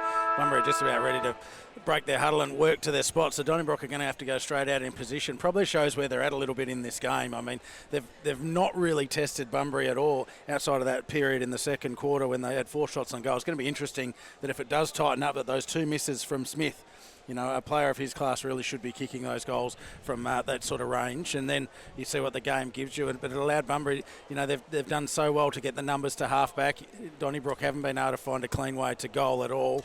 Kerwin and the likes have been dropping back into the lead lanes and taking numerous marks, and then on the turnover they've just been a little bit more electric, or had a little bit more impetus to just take the game on and move it quickly and then give their forwards a chance one-on-one. And Donnybrook haven't been able to get any numbers back at all or slow down any ball movement. So on the bounce, Bunbury have looked much, much classier. Well, those change rooms are very luxurious down there, and I think Donnybrook are loving that because they're still not out on the ground. So it's going to be interesting. Goal kickers so far this afternoon. Fraser Gilchrist has 2 for Bunbury. He's been very menacing down forward. Joel Horton has 1, Cooper Nishke has 1, and Harry Creasy has 1. And the 2 goals for Donnybrook have come from Cooper Clark Daring. He's been asked to do a little bit too much down there at the moment. Yeah, a couple of times he's been on the move, and they haven't got the ball in quickly to him. Has someone locked that door of the change rooms? Because Bunbury are out in position and Donnybrook is still not on the ground. This is not ideal because they're going to have to come out straight into position. They've had no opportunity to warm up, stretch the legs and get things going again. As they just arrive onto the ground now, and you're right, they are just heading straight to their respective positions. Brandon Jetta didn't mind it, didn't have to go anywhere. He just walked straight to the bench. But and a few of those boys. So maybe that was a ploy. They've warmed up inside and they're trying something a little bit different. And they're going to have to, as we said in the early part of that quarter, everything they were doing was working for them. But as the quarter went on, Bunbury really started to get in their groove and put them under pressure. And Donnybrook can probably count themselves lucky that a couple of goals got left behind by Bunbury there. They have reverted back to Giblets going to head down to stand on Horton. And so he had a fair bit of a run in that midfield. I'd still like to see Triggle go forward. I see they put Adao forward. That's not a bad move, but I'd rather Triggle forward and maybe put Fraser up on the wing, just a quicker player up on the wing with Triggle's got the marking power and stretch him. If they're going to get the ball in, they've got to make the most of it. They haven't so far. So I think they need to be braver and get this ball moving a bit quicker and not be afraid to come over this side of the ground. Umpire holds the ball aloft. We're ready for 3-quarter action. This is SEN Spirit and John Bajetta. So Lucy, over the top goes Durnham. No one can pick up the ball. Well done there by Bolton. He's swung one way. Now he slips the tackle. He kicks the half forward. In the best position to mark there was the Bunbury player in Perks. Now he's run onto a loose ball. He can't take it. His teammates wrapped up there and stacks on. We'll have a ball up 55 metres out from the Donnybrook goal. So they need to pinch one early just to get their own confidence up. So Ruck go to it. No one can take it. Falco's held without the footy. Plans a call. Now he slips as he goes to kick. He's wrapped up high, and the umpire said, no, give it here. McKenna Taylor was a good tackle. Probably slightly lucky, but... he's another one Bolts would have asked to lift a little bit, wouldn't he, Falco? He has to lift. He's too good a player to be, light on possession. So, again, well done there by Taylor. He handballs that ball wide to King. Cut off there by McCosker. He puts the ball to ground. Now Donnybrook have a 2-on-1. Adao over the top goes the player there in Williamson. I hate that rule. That's different if he's not already there. He was there. He was already on the ground. Anyway, he plays on. What are you supposed to do? So the loose kick, and it comes well done there by the young player in Brown at half-back. He intercepts there and holds up attack, and he will turn a defence into attack, hopefully for the Donnybrook Football Club. But even before in the first quarter, he was just taking that and running. Now what's happened here? There is down the ground. Not quite sure. There's a lot of arms being moved around the place. I think he said you can't shepherd him like that on the mark. But anyway, Brown, he'll go back. We've just ticked over a minute and a bit in this third quarter. Donnybrook will be looking. Now this time they're going to do the long switch. Across it comes to Dale. He's going to sit under the ball for a minute. He then marks, but he's got nothing now. He's going to have to chip over top to Giblet, which he does. Creasy's going to come in. Luckily, height's a factor, but Creasy goes in low. He's wrapped up by Giblet. Giblet did that pretty well. Yeah, he was lucky in the end. The smaller man, Creasy, the kick wasn't there, but he fixed it up very quickly because Creasy was away to the races then. So 55 out from the Bunbury goal this time. Lucy and Horton will do the ruck work. They lock up. Horton this time over the top. Who runs onto the loose ball? McKenna Taylor. He gets through. He feigns a handball. Now he's forced to kick on the right boot, but it comes towards Parsons. He goes one-handed instead of two. Giblet's going to pick up a loose ball. He goes to Archer Coates on that loose boot. Over the top he goes. Brown's going to get underneath it. Now here's a chance to run and carry. He's going to have one bounce. He's he's not. He lets the kicks down that half forward. The play there in... That's better movement. I lost him. Potter, he takes a mark high half forward. Get it in quick, son. He's too slow. Bunbury and now Kerwin's dropped back. They've got the extra. He's got loose inside. And that's what they've allowed those He's just waited push far down. too long. Now the kick comes shallow, but Deering's going to mark this footy. 45 metres out, far too easy. He led his opponent to the footy. Potter's just looking at us going, you boys were wrong. I had that under control. He's probably done the right thing. He's waited that long. Yeah. Quite often you see they wait that long, then they still put it there anyway. Yeah. At least he was smart enough to wait for the lead to open up. Yep. And a little bit further out than they would have liked, but Clark Deering has kicked them from distance today. Right on the paint of 50, puts the ball up high. It's not going to go through. Goes off hands to Potter. Left foot, front and square. That is a goal of the day if I've seen one, and one that Donnybrook definitely needed. So you're already putting that down as the Western Oil Pass Services goal of the day, Chase Greedy. And it was one they needed, and we've seen this, well, we're not talking about last week, but that's what they needed to get the confidence up within themselves, within the playing group. Confidence is a huge thing in footy. All of a sudden the ball starts bouncing your way, things start happening for you, so a good start to Donnybrook. Both these sides don't have a lot of leg speed, so you've got to make the ball move, do the work for you. As I said, we keep going back to last week, what we've seen. Donnybrook done that last week. Then was the first time they had any run and carry. Brown off half back, he was able to get yards. As I said, Potter held it up, but then at the end of the day, he worked just as hard because he was front and centre 2-3 metres out on the goal line. So he put in his fair share of work and he got rewarded. So back in the middle of the ground, 36 plays 22 on the Southwest Isuzu scoreboard. Who's first to it? McKenna Taylor squeeze a handball towards Zenon King. He just goes up and under. Now McCoska's in the best position to mark and he takes a relieving mark at half back. He's got a wide, Falco is out wide. He's too slow to get it towards him. He's shut down. Now he's going to be forced to go to Trigwell. He comes up right on the centre wing on that far side. The more he gets hands on the footy, the better he will. As I said, he's missed a lot of footy. So shallow kick down the line. It comes up. The Hadhouse just worked his player onto the ball. Play on's a call. I thought I heard a whistle there in the earpiece, but it didn't. Now the Bunbury players just jumped on it. He's going to be penalised here, and he is. And Chris Edo will take the free kick. High half forward, centre wing area, right on that far side of hands. He just wheels. 50. Yep. Smith works his way to the front. Persic just moves out. Oh, he's just into the bread basket to Jeffrey Smith. Puts the big backside out into his opponent. That was well played. I mean, Tommy Coates, he's a very good defender and he's a big fella. But when you put that big posterior back in there, Johnny, it was too far around and he did that very well. Gee, I tell you what, this is a big kick from the veteran. He has to kick the skin off this, not just try and steer it through like he did the other two. And to say this will put the cat amongst the pigeons and draw the Dons right back into the game would be an understatement. So when he comes, he'll kick from 40 metres out on a slight angle. Up it goes, just a little chip up and under. It's going to go to the left and it's going to stay left as we look at it. And they waste an opportunity. 36 plays 24 at the 5-minute mark on the... we've got a new scoreboard attendant here. It's the Lynn McBearing. In McBearing equipment. So again, Donnybrook with a couple of scores to start this quarter. 13 points the difference here in the preliminary final. Kelvin from full back goes to left half back, falls off hands, going to fall into the arms here of a player from Donnybrook, and that was Lucy. I think that was a little bit on that, but anyway, relay free kick's going to go to Donnybrook. There was half a jar on that one. Especially when you're that close to the umpires. But anyway, it's fallen into the arms of Cooper Clark Deering. He's going to... They're having their moment here too, Donnybrook. They need to make the most of it. They need to make this stick, Donnybrook. They've had too much of the play without kicking enough goals today. So Clark Deering with 2 on the day. 2 goals, 1 he's kicked. This is from a pretty tight angle. Just inside 50, he'll kick from 30 metres out. That's not bad looking. That's straight over the goal umpire's head. So 2 goals to start the quarter here for Donnybrook and brings them right back into it. Yeah, and they had to make the most of it. They had a fair bit of the footy in that first bit of that second quarter and wasted it. But they're up and about. And look, when they get their tails up, they're a very good football side. You have to be a good football side to get to a prelim anyway.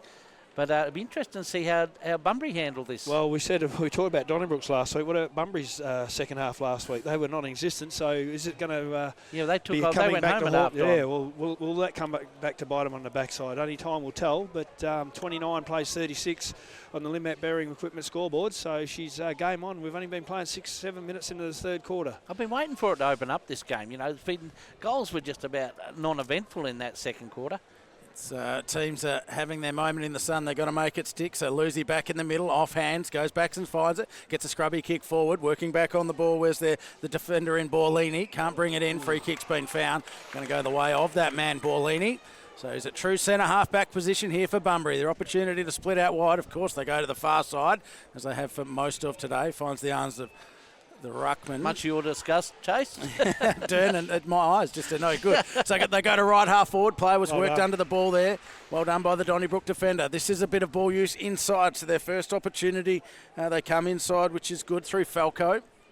Falco with the ball. Again, looking for options up the middle. Asked a little bit of his player there in Bolton.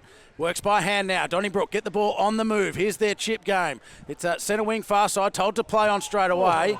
Should be a free kick. Gee. He was under the pump straight away, so it wasn't the required distance. We're centre wing far side. Donnybrook with the ball. Shoulders out. They've got a player down behind Paul. That's Falco, so they're going to have to hold up here because he got one in the bread basket as he kicked it then. He walks away now. He'll be all right. It's pretty tough. Centre wing on the far side here at Hands Oval. We've travelled 8 minutes in the third quarter. It's Bunbury 5-6-36 to Donnybrook 4-5-29. That's on the Linmac. That's a equipment. Great mark Scoreboard. Great mark taken there at left half forward for Donnybrook. Inside forward, Cole Potter. CPR outdoor centre. Who grabbed that badge? Trying to see who it is. He won't turn around for him with the blue boots down there, running inside 50 now. But it was a great mark because isn't the over tallest. Well, over tallest. He may be the shortest out there. Yeah. That's a bit of crony lingo, young Fraser, is it? Turn around. Young Fraser, I think it might be. Yep, so Fraser with a beautiful mark. The ball inside 50 to Potter. A Broadwell's being found here for Donnybrook. So to give him a little bit of extra time to take in a couple of deep breaths, he's going to kick from all of 50 metres on a very slight angle, and this would give Donnybrook a really great start. Chris Athow coming off to the Harvey Norman interchange bench. He got a bit of a scrape on his knee. This is a big kick. Yep.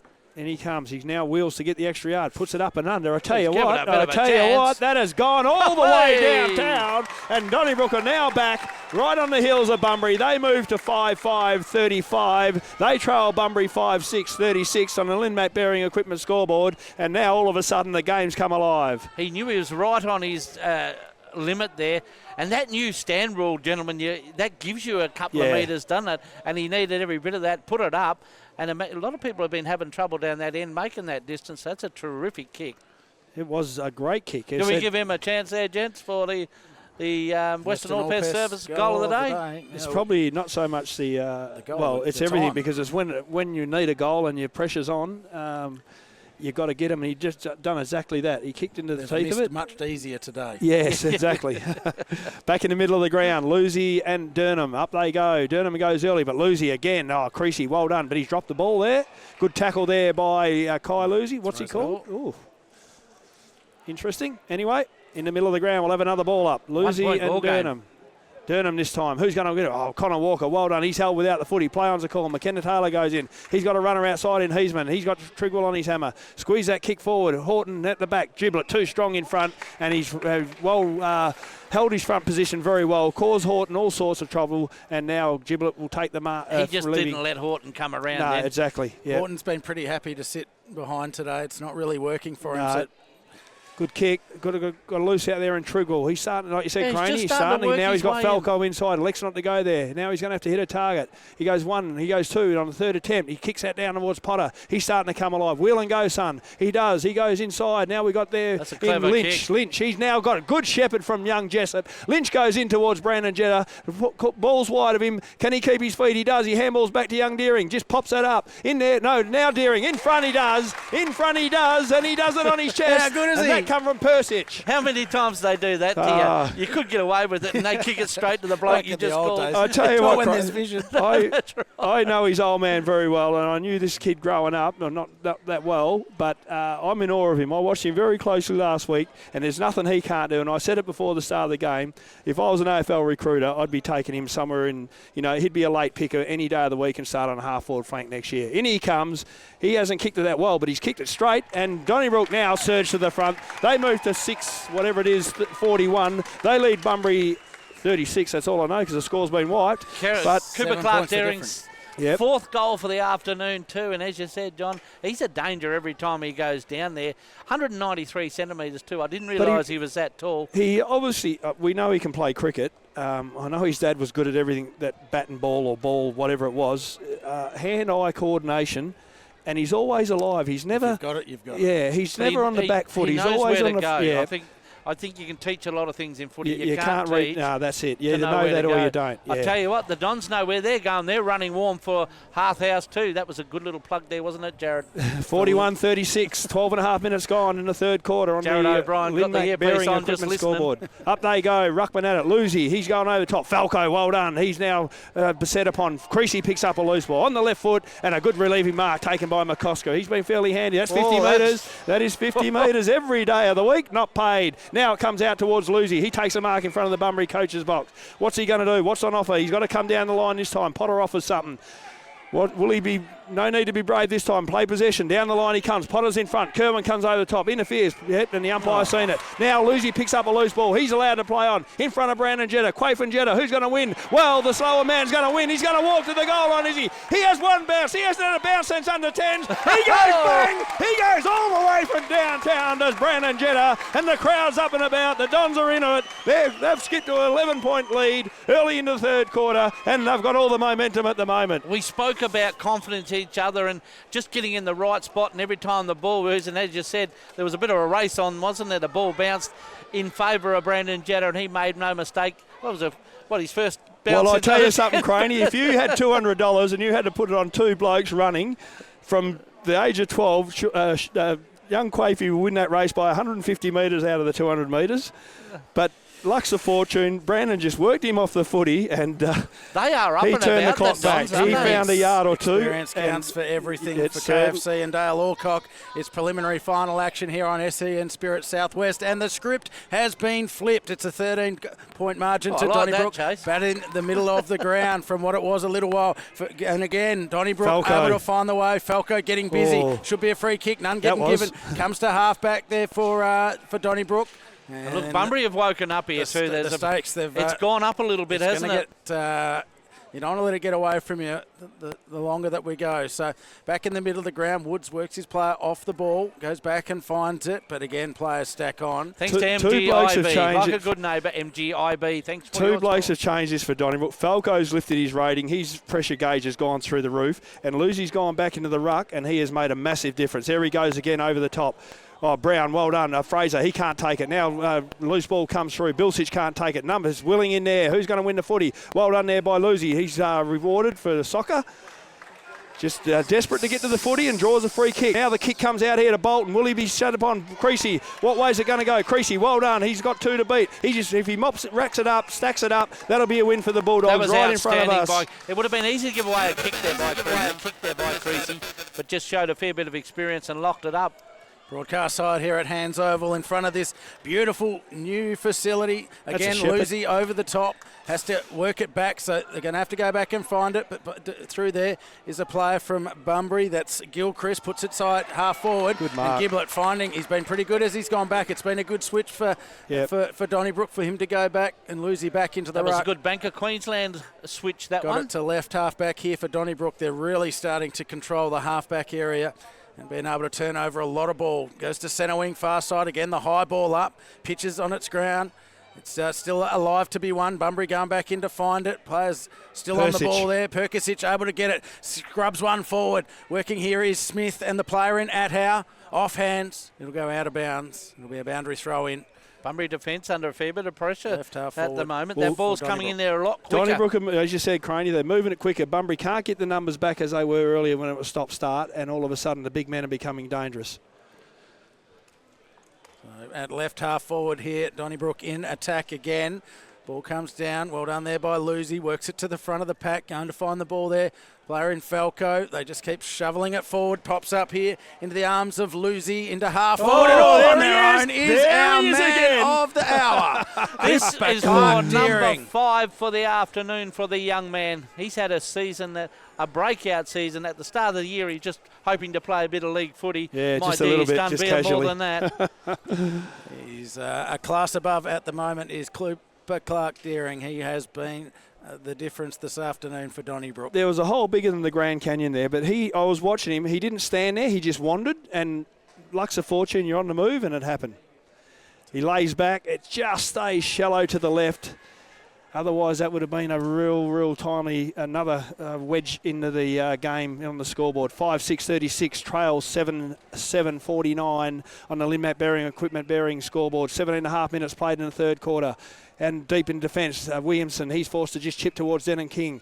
Now what are Bunbury going to do? They have to throw caution to win. Maybe they got to go offline. Goes down that line there. Oh, he drops what he should have taken. Now he's under all sorts. Good pick up there by Persic. The boundary line just beats him. And we'll have a throw in 60 metres around from the Dons goal. They're doing all the attacking. They realise there's a place in the GF. The thing we know about Bunbury, Badge, they can score pretty quickly. So it's not, the amount, they don't want to let it too much. But they can turn this game. They certainly can. Woods, he dropped what he should have taken out of the ruck. Good tackle there on Perks by Adow. He's wrapped him up. He says, you're going nowhere. And the Dons are keen to keep that in their attacking 50 or in their attacking area. They're 60 metres out from their goal. They're looking to go again and drive another goal onto the scoreboard.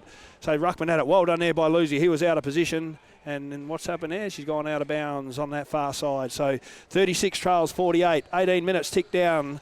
We're looking at the best on ground too for WA Carpet Supermarket. There's been a number of players come in and out of the game. Heads up there. I hope Jared O'Brien's written them all down. So loose ball now. A number of players around it. Trigwell just gets a little handball in towards Lynch. He chips towards you-know-who, but well done there by Bilsich. Couldn't complete the mark, but he got into the, as you said, the leading lane of Young Deering there, and he's able to get the ball out of bounds and prevent a chest mark from Young Deering there, which would have resulted in another shot on goal. So, and while you're doing that, Jared, can you please write down the tackle of the day, thanks to Bunbury Mower Service as well. Ball in again, 45 metres out from the Dons goal. Players go at it. The ball's going to beat them out of bounds again in that same area. We've been bogged down for about 2 minutes over there, so Donnybrook will be pretty happy. It's in there forward of the middle, and they're looking and doing all the attacking at this moment. So what can Bunbury find? All their players have come up the ground. We've got everyone forward of the middle. Lucy, well done, takes it out of the air, handballs to his teammate. No one can take a loose ball. Now everyone wants to drag it in. No one wants to let it out. What's the umpire going to pay? He's hovering. He's going to pay dropping the ball. Who's on the bottom? It's going to be a Bunbury kick. Bearclough, he gets up. He handballs to Williams. No, the umpire said it's not. It is going to be Denham King's free kick. I'm probably lucky there because that ball missed his target. Yeah, that was and luck's a bit of a blessing, so I think. Denham King, what's he looking at? He's looking at a lot of bodies, just hands in the air saying kick it here. And he does. He goes for the long drop punt down the wing. Who's in the best position? Big Giblet. Uses his size to advantage. He marks on the true wing position. He drives back to Hull. Adow's got a paddock. How did he get that far? Was it 50? I was going to wonder why everyone stopped then. The big Giblet, he come on the show on Friday afternoon, Jared. It's funny, we asked for him to go into the ruck. He did, and it probably didn't, I want to say it didn't work, but Lucy, since he's gone back in the ruck, has flipped the game, and Giblet's gone to half back, and he's done everything to stop that ball getting past him. It'll be pretty and fitting, now wouldn't it? He's going to kick from 45 metres out, almost directly in front. Lucy comes off for a spell. This has been a dream quarter for Donnybrook here on SEN Spirit Southwest, thanks to Dale Alcock Homes and KFC. On the runway, set sail for home, looks straight enough. It's going to go at to the back, guess who? At the back, guess who? I think it's across the line. Went over. Just hold the applause. So a point to Donnybrook. So Bunbury need to control the ball here. Yet to clear defensive 50. This is what Donnybrook have done well. They've closed the out on Bunbury. They've certainly closed up the lead lanes. And that's up and under. Bunbury a little bit surpassing, gets arms up to it, but it falls for Potter. The Donnybrook play went back in there. It was holding the ball, so Bunbury lifted their rating a little bit here. They need to get the ball moving. Don't allow Donnybrook to get back. So he holds it up a little bit here. The player in Oliver then goes long to left half forward. Gets out the back for Parsons. The big man, it bounced up for him, went one way, then the other. He should have kept going that way. He should have just kept going, but it falls for Perkisic. Turns it around, gets it, not the best handball. Falls for Bunbury, back inside forward 50. Getting a run at the ball there was the player. Finding his way through there was the Bunbury player in Hall. Off hands. King will kick the goal. Play on. Dedham King gets one back that Bunbury desperately needed. It moves them to 6-6-36, and Donnybrook still in front in this one on the Lenmac Bearing Equipment. I think scoreboard. Sam Persic would like to have that moment again. He didn't realise he had that much time. He obviously heard a voice, but the Bulldogs had to work very hard for that badge. But I'll tell you, they're not far out of this game. As dominant as Donnybrook have been in this quarter, the Bulldogs just wear their way back into that game. They had to work pretty hard, as you said. Perkins handball over the top. I'm not quite sure where he was going, but Bunbury just bullocked it forward, if you like. It wasn't the smoothest goal, but Denham King run into an open one. 8 scoring shots from Donnybrook. That's the first one for Bunbury in this quarter. So Pretty dominant quarter, isn't it, Chase? it's been sorely needed here. So Smith's gone in the ruck. This will be interesting. It'll be all body work, so his men on the ground have got to get good spots because Thanks he'll be able to get it down. City and Regional Fuels. I'll tell you what, they'll need a few petrol tickets at the end of this game, Chase. 5 minutes to go to three-quarter time here in the preliminary final. It is Donnybrook in front by 7 points. Ball goes up. The umpire's going to throw it up again for Harvey Norman. The Bunbury interchange bench working overtime to keep some momentum going into three-quarter time here. So the ball gets thrown aloft. Woods gets the better of that one, gets it forward, but it's going to fall for Donnybrook. Tries to get around one there, did the player in Bolton, manages to get it forward. Potter by hand, again, moves it forward to the player there is Falco, who's been good this quarter, but he took on too much. Falls for Barraclough. Barraclough was a great kick inside forward 50. Parsons got his arms chopped. He did get up nice and early. It was always going to be hard for the defender here. So the opportunity for Bunbury to kick a couple in the row through Parsons. He's a good young kid coming up, this Blair Parsons. There's no doubt about that.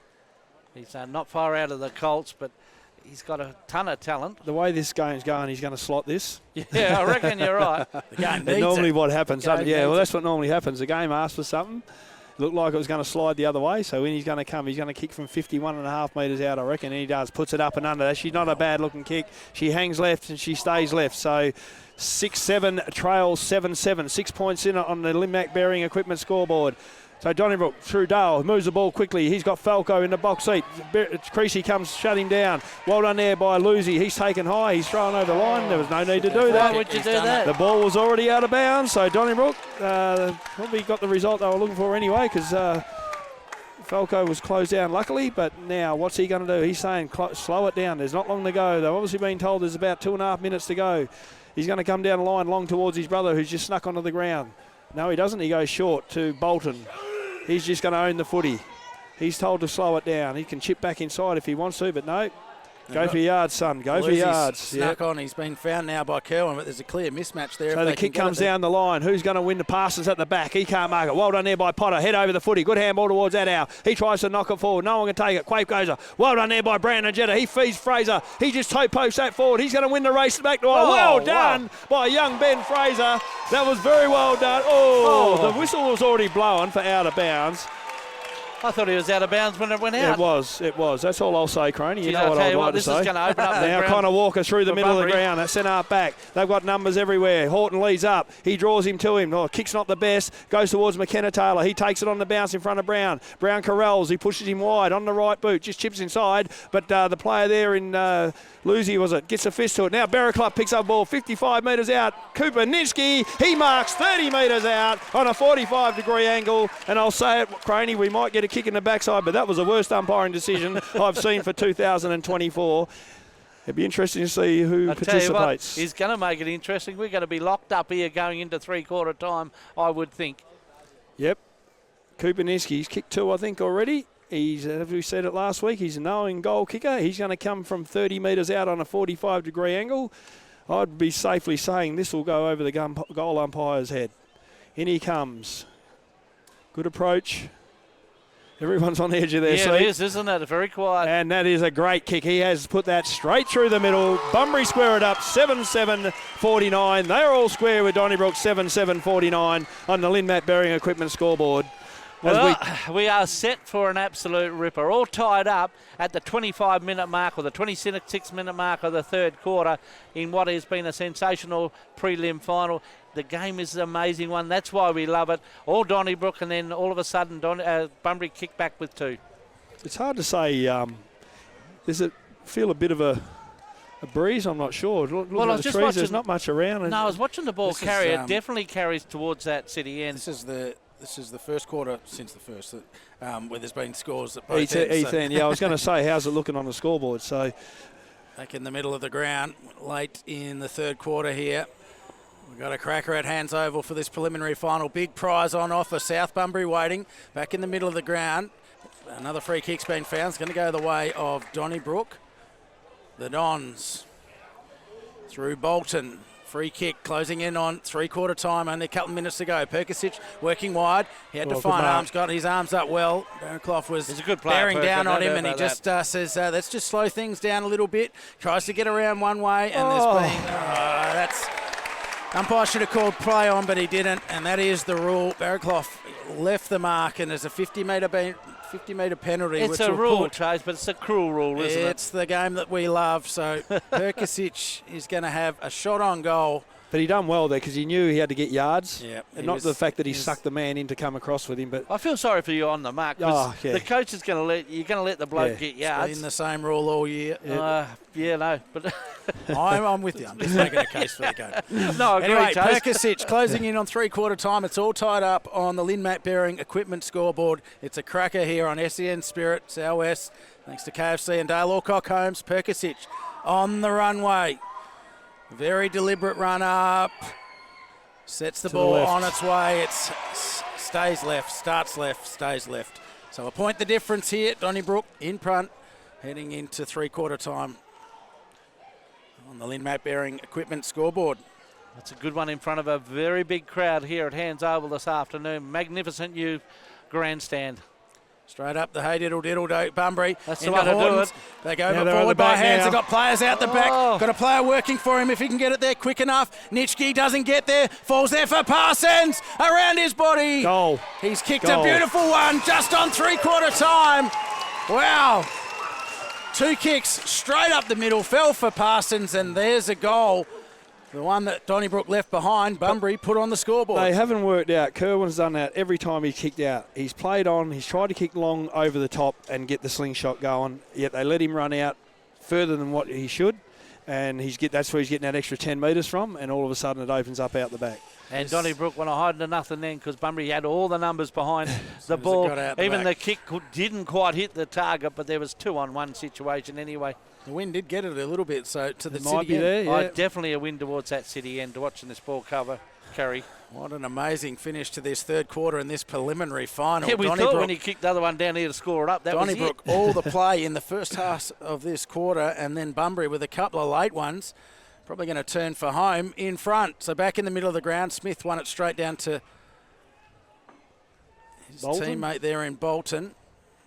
Thrown back up again. Again, Smith wins it straight down. Baronclough in there fighting as he has done all day. Free kick should go the way of Donnybrook again. He's got to get the ball moving. Time ticks down, heading towards three-quarter time. It's a little bit up and under to right half forward. Baronclough putting on the pressure. Coming to find the ball there was a player in... Attow kicks it to half forward, inside forward, 50. Siren sounds.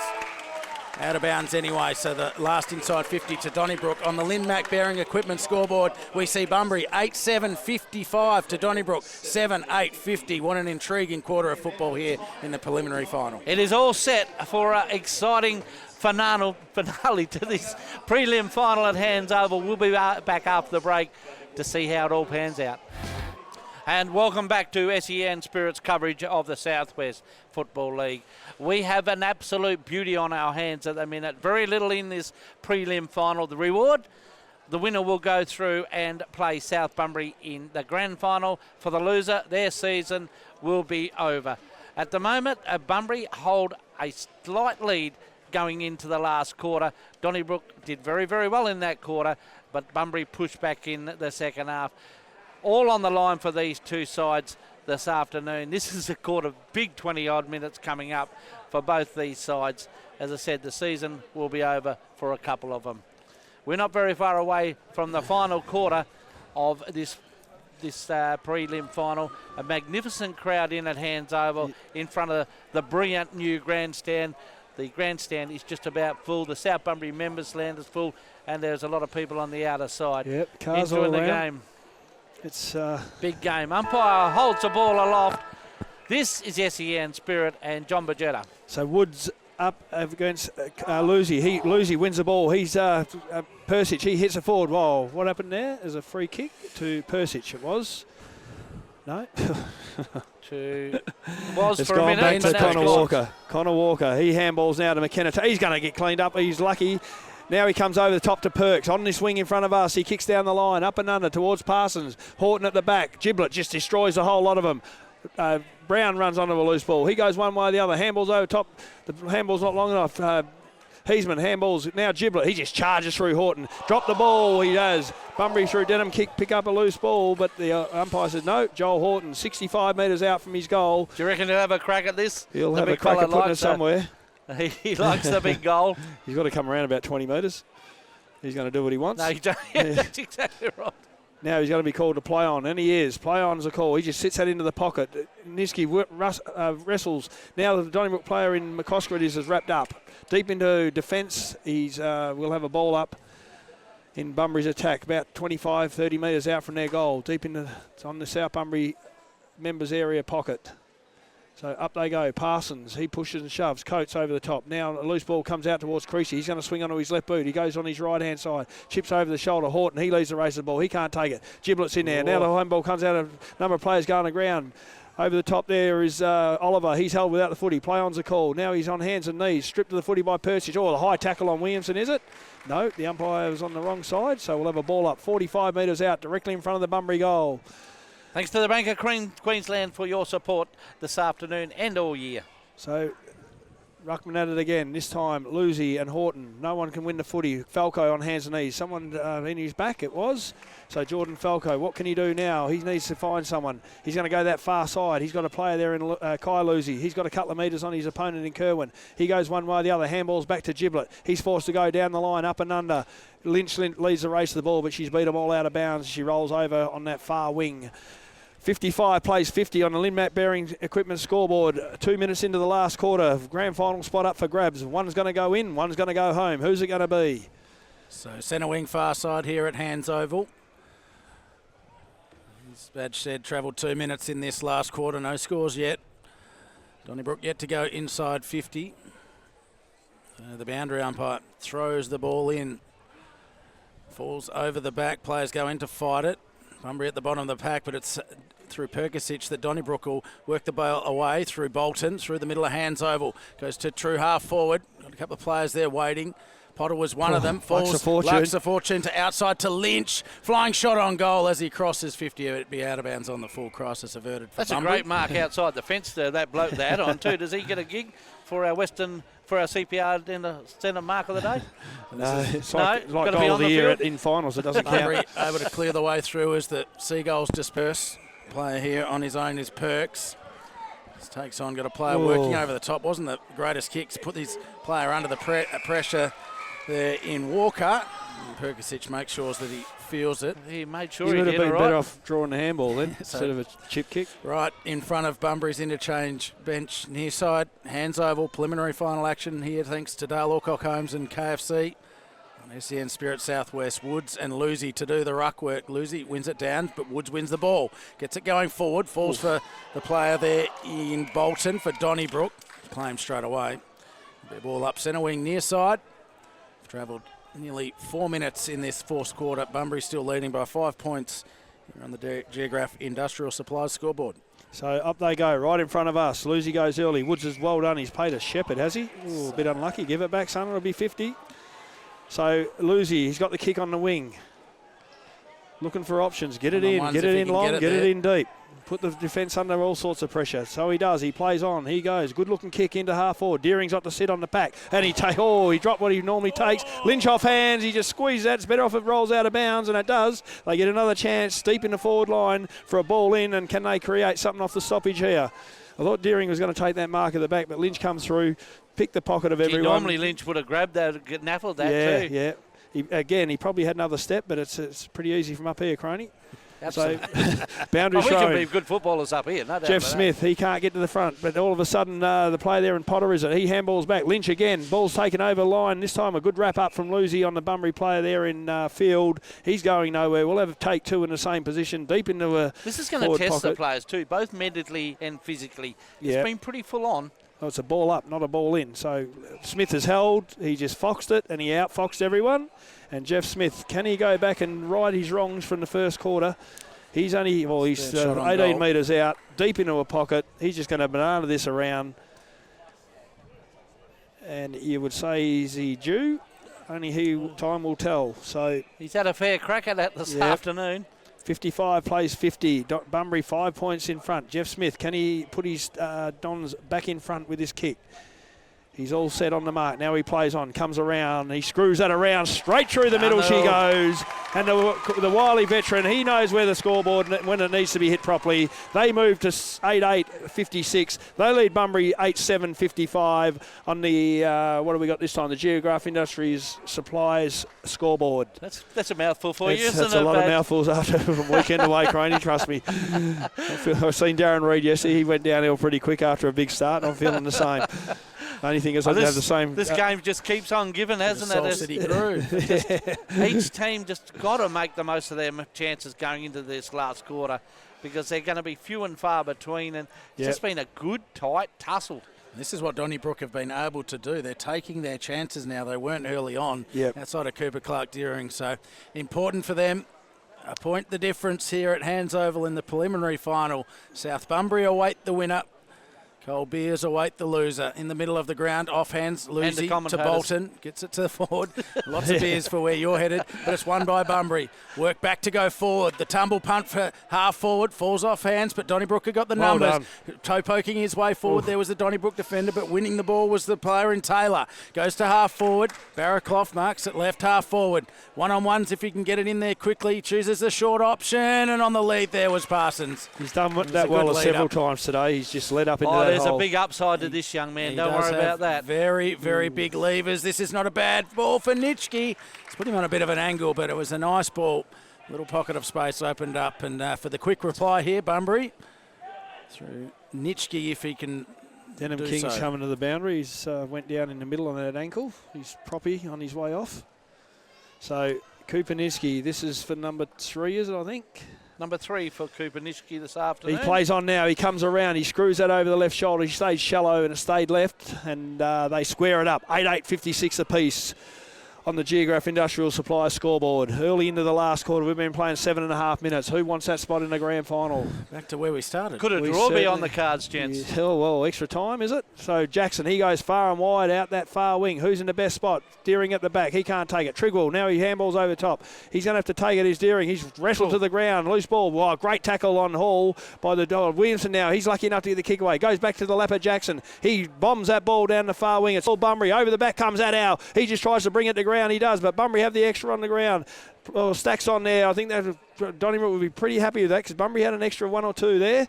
And we've got a few bodies lying around. They're going down like 10 pins at the moment. Worse for wear as we go throughout this afternoon. Someone on one of the Bunbury players got hit in a breadbasket. It might be young Durnham. He's taking his time getting up. He's not able to take the ruck contest. So who's going to take the ruck work for the Bulldogs? They can stop the game for that. No, they don't normally, do they? Unless there's blood or stretcher.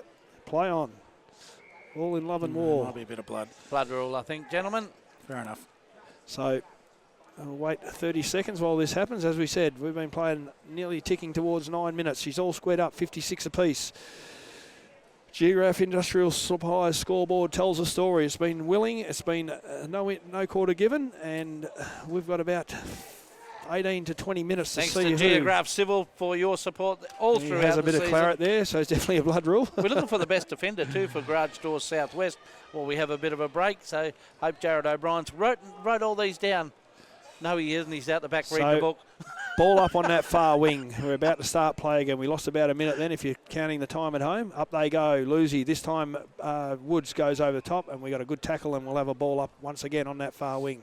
Falco gets himself up from the bottom of the pack. He's had a good second half.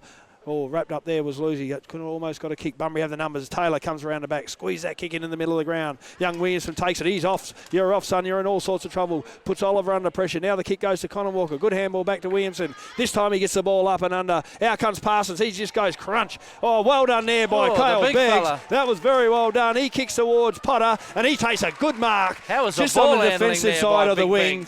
Now he's forced to go up and under towards Perseus. This is a good kick. He takes a mark forward to the middle of the ground in the centre square. Addow runs inside him. Now he plays on his left boot. Puts it down towards 30 metres out. Quafen Smith, who's in the best position. Smith at the back. Luck's not a fortune. Deering off the top. Hits the post. Hits the post. I'm not sure if it come off his knee or it come off the Bunbury player anyway. Come off the higher up the leg. Yep, so Bunbury scramble their nose in front. 57 plays 56 on the Geograph Industrial Supply scoreboard. Perks, what's he going to do? He comes out this side to Berraclough. He's got a paddock. He takes a mark right on the 50, almost where it crosses the boundary line. He squeezes inside to Williamson. He marks in front of Potter. Now the run from Perks again. He's going to come down this wing. Up comes Parsons. Good mark. Giblet into his back. Almost a professional kick. So he's going to have to go back over his mark. Gives the Dons time to man up and go one-on-one. There's a couple short here. What's he going to do? He's got a little short in Williamson. He's just hit him over the top. He's worked pretty hard, Williamson, for the last 5 or 10. It's been good, Williamson. Where's he going to go? Where's he going to go? His running patterns have been excellent. So Williamson, centre wing, near side, hands oval, puts the ball to right half forward into Bunbury's forward half, but mark. rising and taking a beautiful mark is the got to be a chance. Donnybrook defender. Reverse You wouldn't like to see this. That's undoes the good work there of Lucy. The free kick's going to go the way for Bunbury into inside 50 for Horton.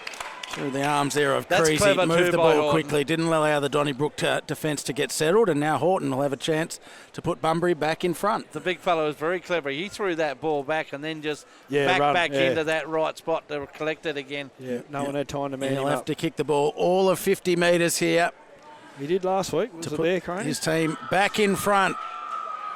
On his way, sets the ball up, stays to the left-hand side and finishes left-hand side. So all tied up again on the Geograph Industrial Supplies scoreboard. 8-9, 57 apiece. Well, it's looking interesting, isn't it, gentlemen? We've played 11 minutes into the final quarter and it is even. So Dale comes down the middle of the ground. Out the back there was Gilchrist. He takes a good mark. There's players going everywhere. The umpire calls foul. Addow, well done. He just charges through. He's got his foot in front. He just soccers at Heisman. Can he pick up a loose ball? He doesn't want to. He soccers down towards Connor Walker. He goes one way or the other. He's looking for something to kick to. He puts himself in trouble. He has to come back to go forward. Good mark there by young Parsons. Right on the point of the centre Walker square. did that pretty well. Yeah, he could have panicked and then went. yeah. He didn't. He He held almo- the ball till he found something. He that almost got roots. run down from behind, but he stayed composed. He just chips into the hole, and Bunbury going to take a mark through Creasy. Far too easy. The Donnybrook defender was on the back foot then, and Creasy just led up at the ball carrier. He's going to take a shot from 45 metres out, almost directly in front. So they've both got the opportunities here to put this game to bed, and it's going to be a matter who's going to be steely enough to hold their nerve and ram this home. So Harry Creasy coming in for his second for the day. Kicking from almost directly in front. In he comes, 48 metres out, straight over the goal umpire's head she goes. And the Bulldogs, they put a score on the board. They move 6 points in front. That scoreboard's gone off, so I can't give you the score, but they're 1 goal in front.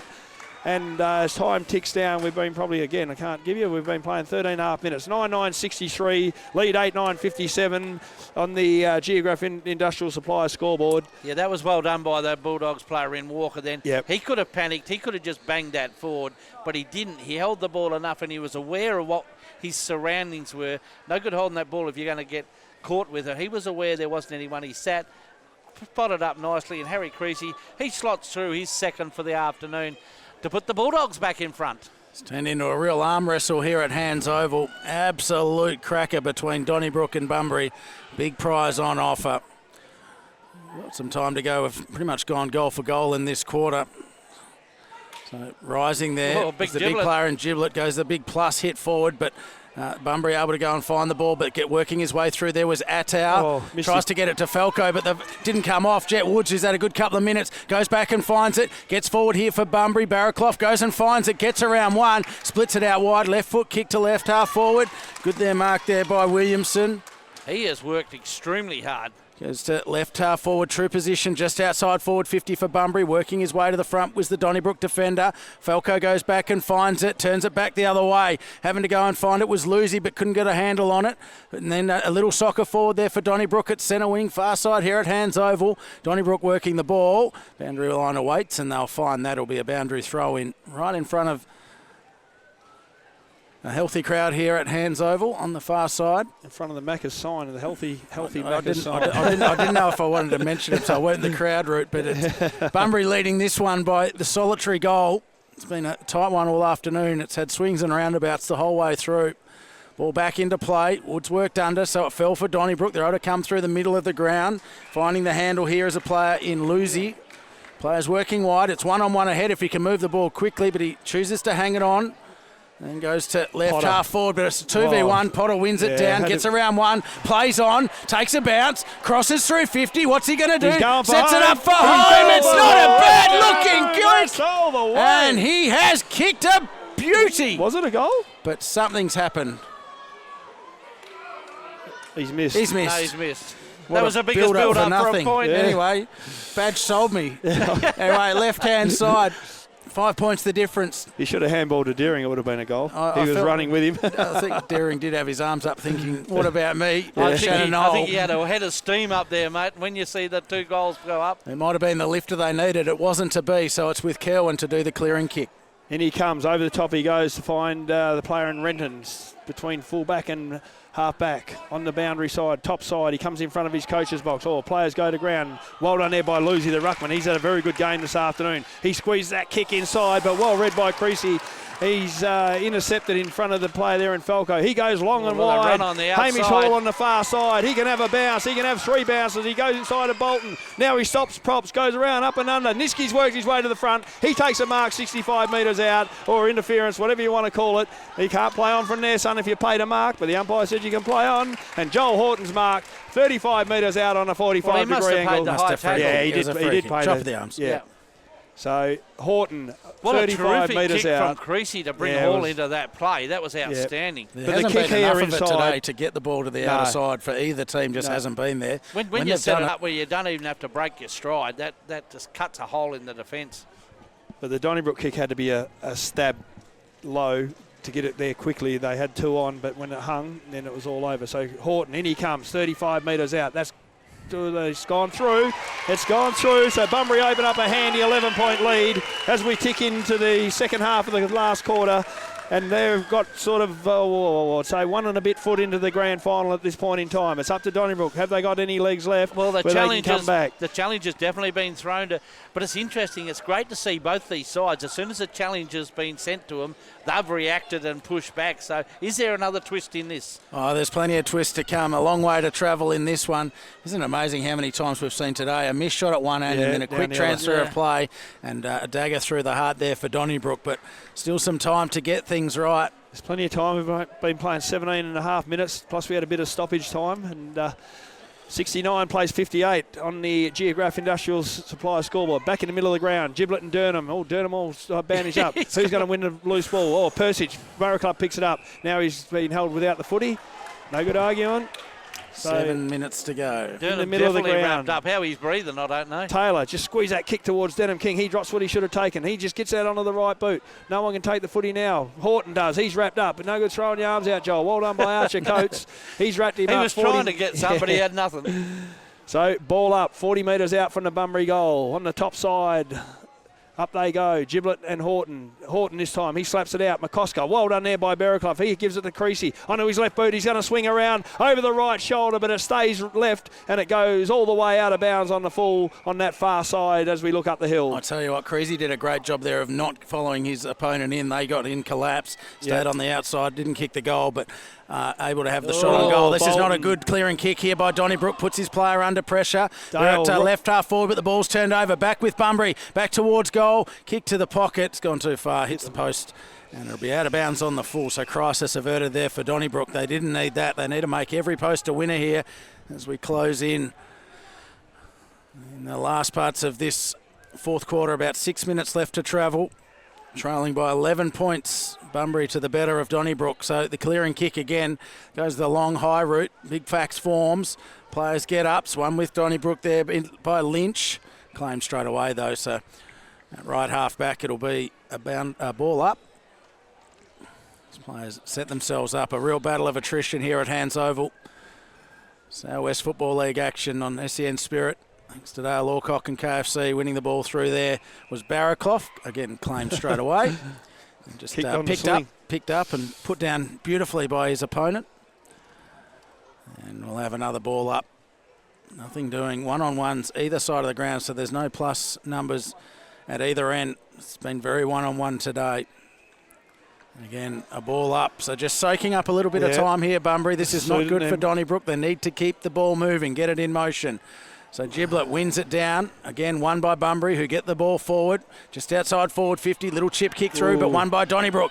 Clears his way through as a player there from Donnybrook. Takes one bounce and then just goes the tumble punt in the way of Potter. Gets two hands to it. Was held without it by Kerwin, but no free kick done. Goes back and finds it. Still being held. Still no free kick. Eventually he got it. He had to get one eventually, didn't he, did Potter? Kerwin, he's been pretty good for Bunbury today, but gives on away there. Then they've got the player working inside forward 50, and it just comes off. Just had enough weight on it, and the Bunbury defender couldn't get their hands to it. And this is with 50 Bolton. He just ran straight across the mark. He's had a good afternoon too, as Bolton. He has had a good game. I reckon he's been their best over the 4 quarters for Donnybrook. So Bolton, he'll kick from just inside 50 to keep Donnybrook in touch. It's gone. It's gone home. all the way home. It stayed low, but Donnybrook go to 9-10. On the Geograph Industrial scoreboards, they close to within 5 points of Bunbury. What a game of football we've witnessed this afternoon. It was Donnybrook working their way back in. It was well done. Well done by Potter, because his body strength there, Kerwin was all over him. If that ball had come out, Kerwin was quicker on the ground, but Potter done very well. He pushed his backside back into him, didn't let him have that room to step around him, and then he drew the free kick in the end, because the only way Kerwin could get to the footy... I think he drew about 3 free kicks. Yeah, he did. Actually, he won. But it was, and he picked it off. Look, it was a great mark by Bolton. Well done by McCosker. He broke a tackle at half back. He ran through the middle of the ground, and then all of a sudden he was away. The kick wasn't, just get it. Now it's about yards. It doesn't have to be pretty. Put the defence under all sorts of pressure. So Giblet, what will he do this time? I'm backing he's going to go as far and long as he possibly can. Your midfield's got to be aware of that if he's going to. So up he goes. This time he just flips it back, but out the back there was Bolton, that player. Persic, he's got time and space. On the left boot, he goes inside 50. At the back, the Bunbury player can't take it. Smith, he tries to go to the pot of the last goal kicker. Taken high there was Field. Play on's the call. What's the umpire going to say? 40 metres out from the Donnybrook goal. We'll ball it up. 69 plays 64 on the Geograph Industrial Supply scoreboard, and we've ticked down about 22.5 minutes in this last quarter. Smith, over the top he goes. Picked up by Kerwin. He's kick smothered. Now he take 2. Handballs to Williamson. He just hacks out, comes out towards Heisman. He tries to fox for a kick. Jessup on his tail. Heisman down the line. Horton's in front. Coates over the top. Good mark by Horton. He's paid for the chop. So Joel Horton right in front of his coach's box on his top side wing. What will he do? He's got Denham King over top. Just chips over the top. Donnybrook have got to run harder for longer if they want to stay in this. They can't afford to go and give Bunbury anything short. They'll just chip. Now Williamson, he just drifts off. He marks in front of the interchange box. What's he got on offer? Creasy's forward. Durham drifting forward. Giblet +1 back as well as Perkins. Parson comes up. He marks the ball.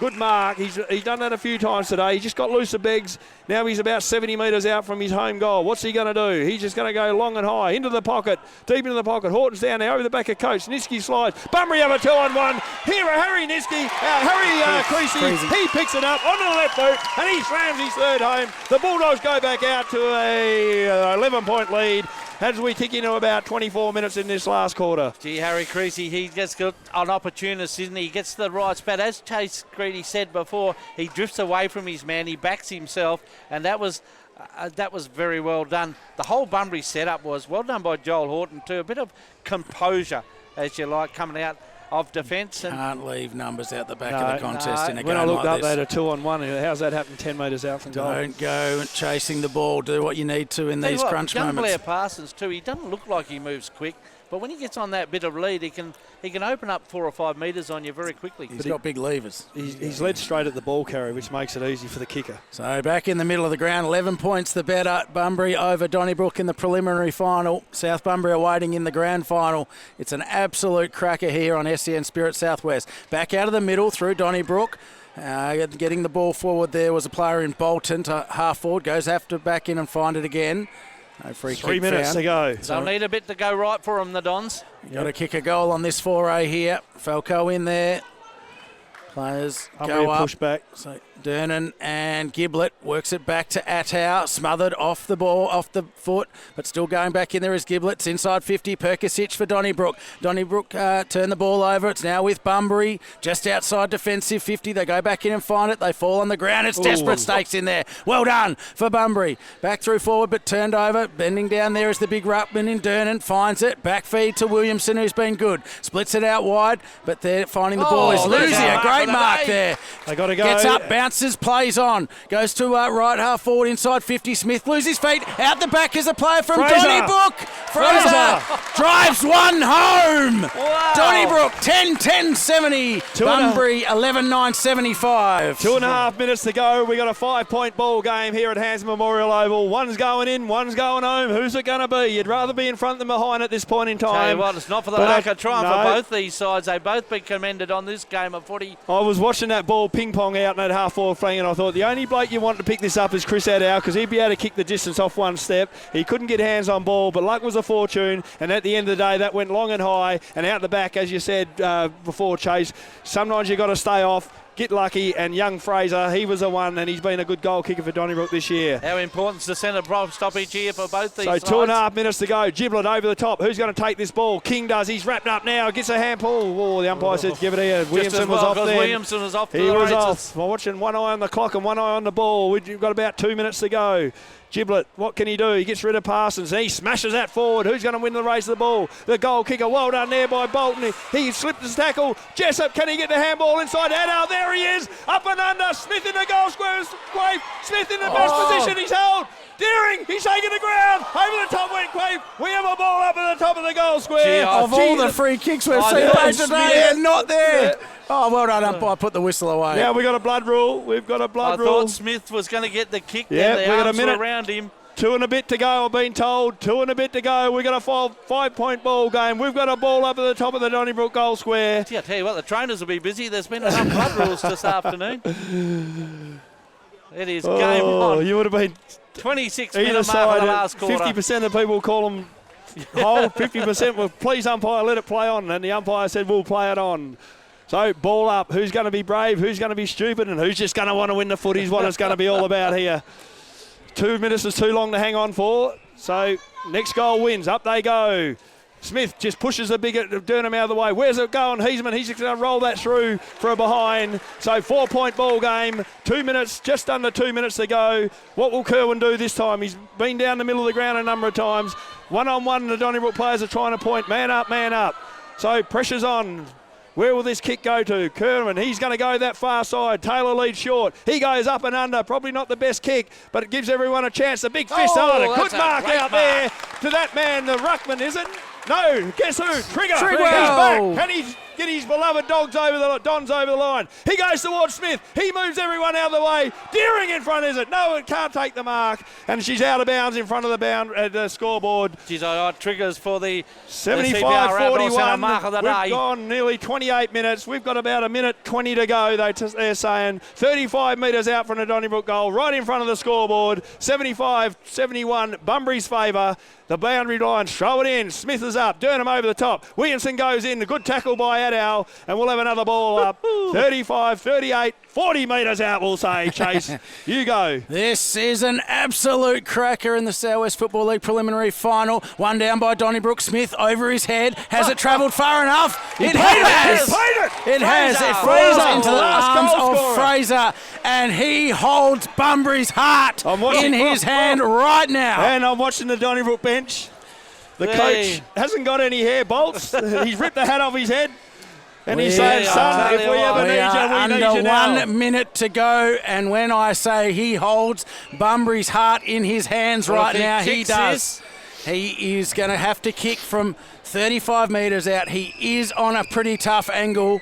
You would think that there won't be much time left after he has his shot. It is Donnybrook down by 4 points.